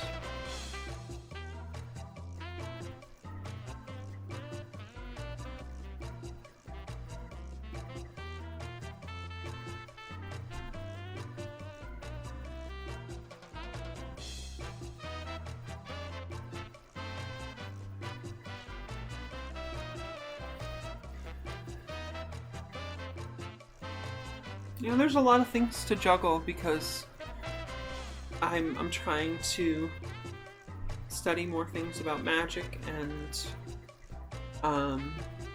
meditation and hypnosis. But I also need just pure leisure, you know? And I need to socialize and hopefully you know, make some more connections of the physically intimate variety. And again, it's the same thing there. There are people who want to do stuff with me, and I'm just not attracted to them. A lot of them are guys. It's really tough being a trans lesbian because cis lesbians and like pansexual cis women, I think that a lot of them don't realize that like you can be trans and lesbian. You know, there's a lot of stigmas, stereotypes about trans women. And just telling them is not enough. Like, it, because attraction is a very deep, instinctual kind of thing. So people have to, like, really assimilate a deep knowing of this thing, you know? To, like, really get it. That's okay.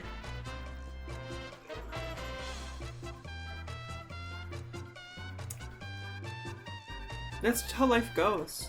Really, you go out there and it's just a matter of finding mutual attraction. It takes time sometimes. And, you know, partially I'm not just out there trying to pick people up, you know? I'm not using moves on people or whatever. Like, I go out and I am genuine.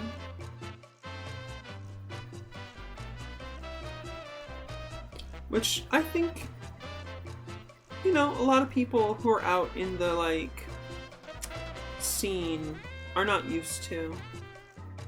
There's a lot of ironic detachment. There's a lot of masks and walls and things. I mean, just look at this whole modern epidemic we have of ghosting. Terrible. It's awful for everybody involved. It's definitely not a nice thing to do to somebody, but it's also not good for yourself if you ghost someone.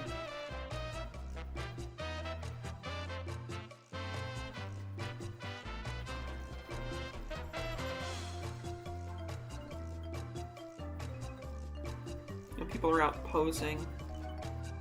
It's not that I never pose, so to speak, but I usually do it with some humor, I guess I would say.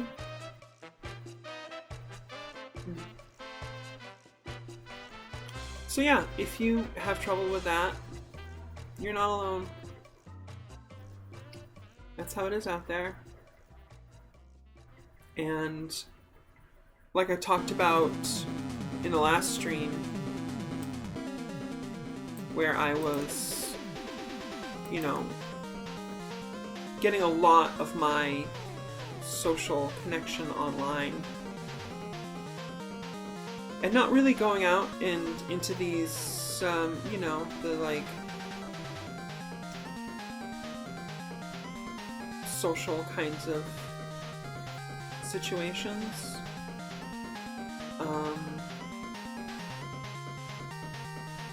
Yeah, it's, if you're not used to it, it could potentially be very disheartening, but it's just part of the game, basically.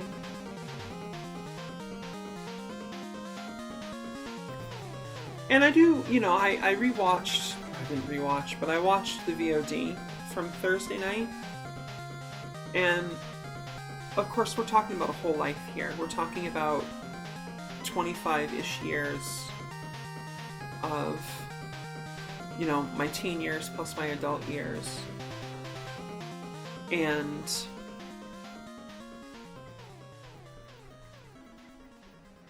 it's not like that whole time I was just like a terminally online person. I had a variety of social groups over the many years, over the decades, you know. You know, there were some people that I knew in high school that I hung out with for a while afterward. Actually, there was a couple of different groups in that vein that were disconnected because I actually went to a couple of different high schools because of how unstable my family was. We moved around and things. So I knew people from a couple of different places around the area.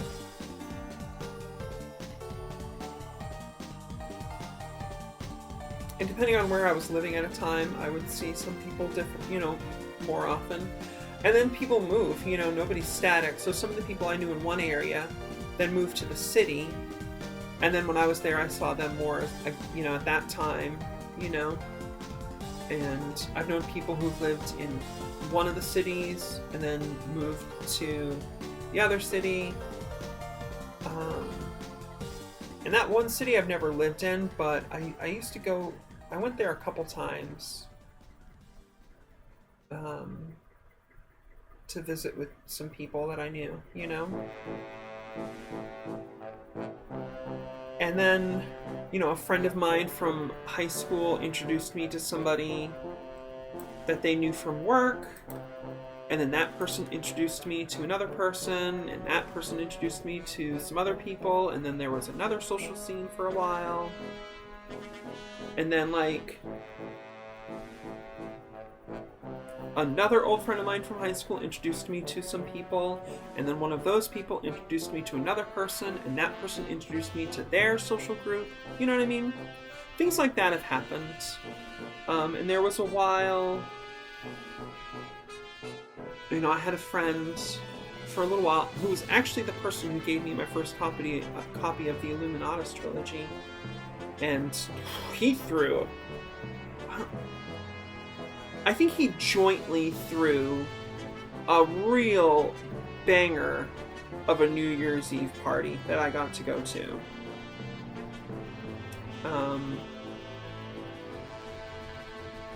To the point that I was offered to join in a cocaine circle. And at first I was like, Hunter Thompson would want me to do this. But then I had some second thoughts. I was like, maybe this isn't the right circumstance, because even the friend of mine who was part of the organizing of this party was there and everything. He was wasted. And I didn't actually know him super well. I had met him at work not that long ago, and we'd hung out a couple times. He wasn't like a really good friend. So, yeah, I passed on that. And that was back in the 2000s, that was. You know, so, and then for a while I had a little group of friends who would play music and stuff, and I would hang out with them, and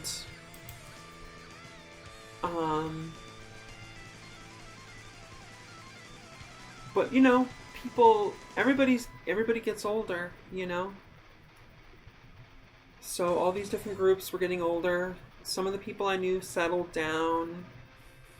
Some people that I knew who were younger than me graduated from college and moved out of the area. And then also, like I said, my egg cracked. And that started to show some serious divisions between me and some of the people I was hanging out with. There was a few people that I was really disappointed in, to be honest. Because this one guy, I thought we were really good friends. Like, we had been there for each other. We had helped each other, like, move and things like that. Short version. Hung out for probably hundreds of hours. We were like bosom buddies for a while. And then, he moved out of town, and we didn't talk as much. And then one day on Facebook, years later, a person with whom this old friend of mine was a mutual friend. I'm friends with this person, and then there's person C, who is now friends with my old friend. This person was saying some real fucking transphobic shit to me on Facebook. And I went to my old friend and I was like, hey, this is not okay. And my friend was like, freedom of speech at me? Something, basically just deflecting and minimizing. And that was just the eye-opener, like, okay, this person has changed. Or I'm seeing more of this person now that I am transitioning. Damn. And that's how it goes. Sometimes you get real lucky, None of my parents have ever said one transphobic thing to me, really. Yep. My dad is real absent-minded, so once or twice he's done his old, like, saying the wrong thing and then correcting himself, but, like, I could just tell that, because my dad is neurodivergent, and it was just, like, cross wires. You can tell with cis people, sometimes they just have cross wires. Their brain is still processing new information. Valid. But sometimes with cis people, they have their actual thoughts that they are hiding that kind of slip through occasionally, and we can tell the difference. Okay? We can tell. It comes up.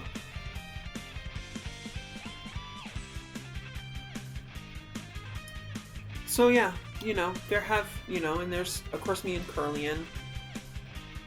Super tight. And, a lot of it's pandemic and just, I don't know, maybe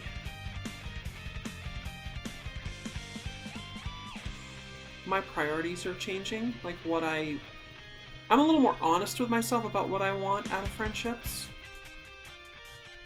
I used to hide that, Even for myself, I would repress, like, for instance, wanting to have a gal pal with whom we do really girly things together. Right?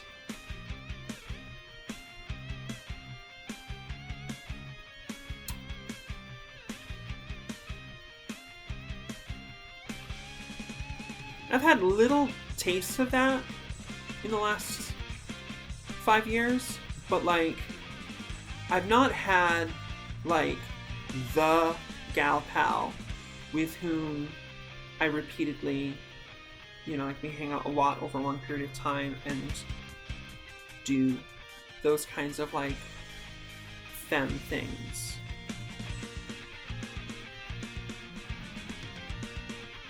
And that's partially a combination of, like, I was in a weird phase of my transition where I wasn't publicly presenting for a long time, and then COVID, nobody was socializing at all, and now winter is coming in. So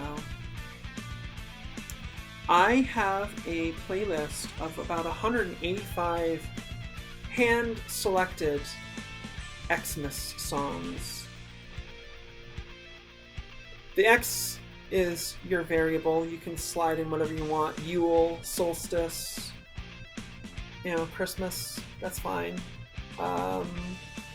It's everything. There's Hanukkah and Kwanzaa tracks in there too.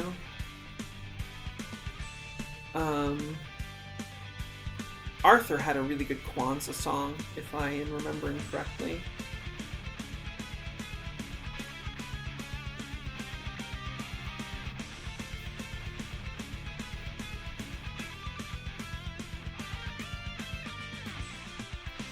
That TV show, Arthur. And when I say really good, I mean partially I enjoy it ironically, and partially I just love it for being so pure, Arthur was a pretty good show. Way, way, way, way after my time, but I appreciated it. I'm glad that younger generations had it, for sure. And hopefully we'll continue to have it, although things are never quite the same as when they were new. Like trying to show somebody Buffy today. You gotta be into the 90s to really get Buffy. But yeah, I got my Christmas or Xmas playlist together. Put that on my car stereo for the season. It helps, it's nice when I'm driving around and have some of those songs coming on, and I see people have got their lights and their decorations and things out. It's nice, Makes things feel a little less lonely. And I feel like the Yule celebrations are important because they help us kind of hold on to the light and the hope and the knowledge that springtime is going to come again. And I mean that both literally and poetically. To just kind of get through that winter, whether it's a literal winter with temperatures below, 20 degrees below 0 Fahrenheit, snow piled up 4 feet high, freezing rains, ice storms, hail, cold winds blowing, all those things. Or if it's a poetic winter, when things just haven't been going your way and you're feeling down. Friends seem hard to find.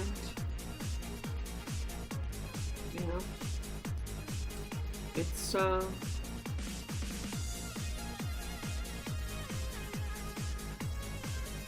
all part of the wheel,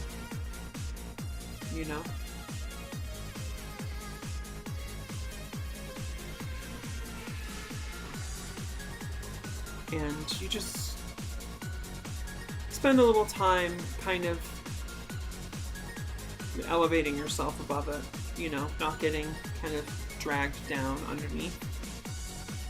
And get some perspective, not be so sort of anxiously walled into a seemingly endless moment of terrible things and sadness and isolation.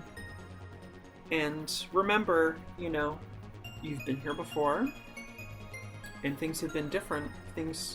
You've been here before and it changed, and that it'll happen again. Just take care of yourself best you can. Be excellent to others. And smash the fash. Don't just let it take over your brain, It's insidious.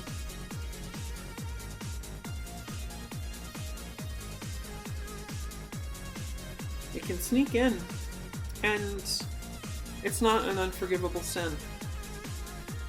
If fashy or fash-adjacent kinds of concepts, behavior patterns, rhetoric, and things like that get into your head. It's not an unforgivable sin.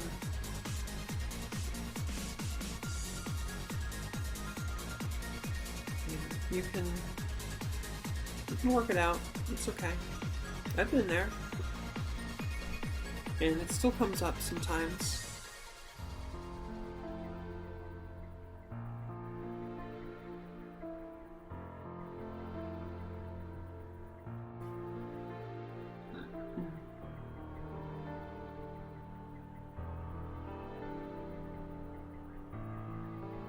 I just want to take a moment to extend a lot of empathy and compassion to the people out there, especially people in the queer community, in the left-wing queer community, who fall back on authoritarianism and social pressure and things like that, driven out of a desire to alleviate their anxieties.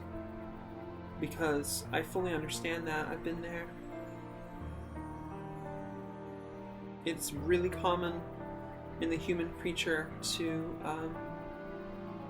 recreate the abuse that we ourselves were victimized by.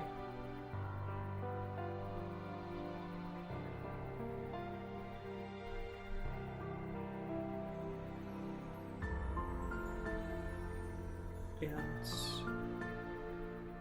hopefully people find a place of some peace, some respite,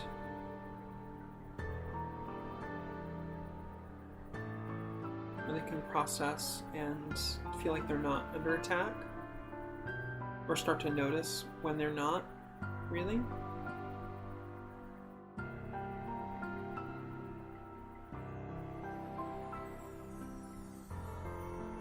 I firmly believe that there is a real world that's kind of objective.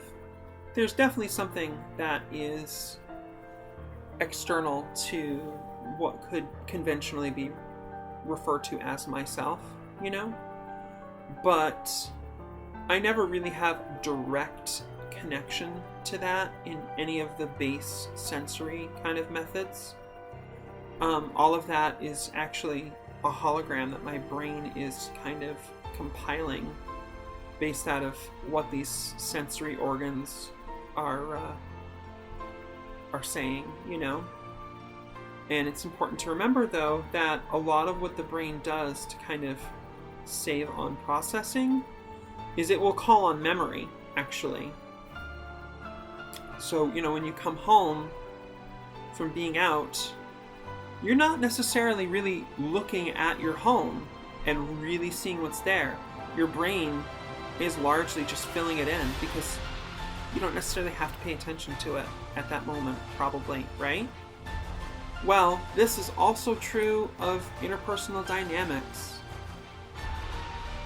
You know, in a way, sometimes we meet people who remind our subconscious of other people in the past, and our brain can start playing these old scripts, you know? And it can be very convincing, especially when the autonomic nervous system starts being activated. The sympathetic nervous system. Oh, sorry, I need to double check if I'm saying things correctly.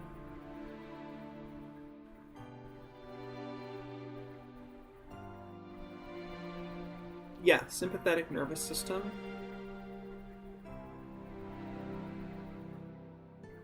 Autonomic nervous system, right. So autonomic nervous system is the part of the nervous system responsible for control of bodily functions not consciously directed, such as breathing, heartbeat, and digestive processes. So sympathetic nervous system is a sort of a mode that your being, your body and mind enter into when your subconscious, when your mind as a whole interprets things as being threatening.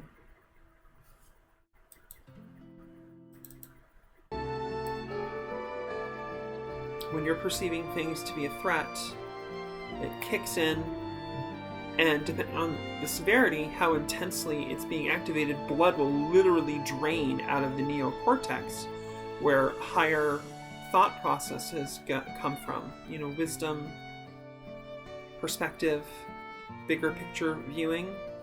To actually send blood to the muscles and, you know, tendons and things like that, or the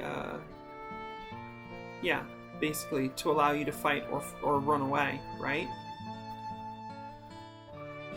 And when you're in that state where you've lost, you're literally thinking impaired, basically, it's really easy to fall into old patterns then. So that's why we have parasympathetic nervous system activating skills, such as grounding with 5 senses, hilltop, or the river, your basic good like pranayama, deep diaphragmatic breathing.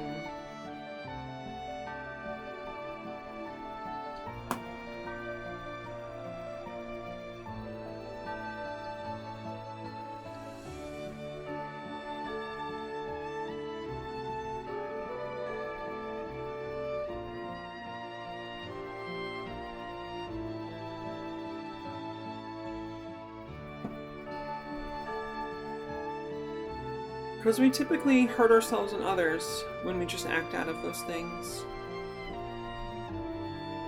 And it will actually it will make those patterns more deeply entrenched if you're not putting some effort into rising above them and observing them instead of imagining that you're actually that. Because you're not actually that.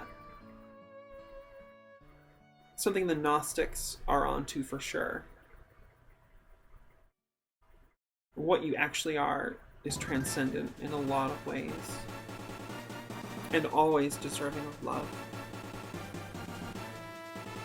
Sometimes we don't always seem to be getting it. And that's tough. It's hard to square. How can I be always deserving of love and not receiving it? How does that work? You know? How could that be the case? That's dialectics for you. The reconciliation of seemingly non-reconcilable positions. So yeah, thanks for watching. I hope you enjoyed. Have a great day. I'll say it again for good measure. Take care of yourself, please. Be excellent to others. And smash the fash. Check me out on Twitter.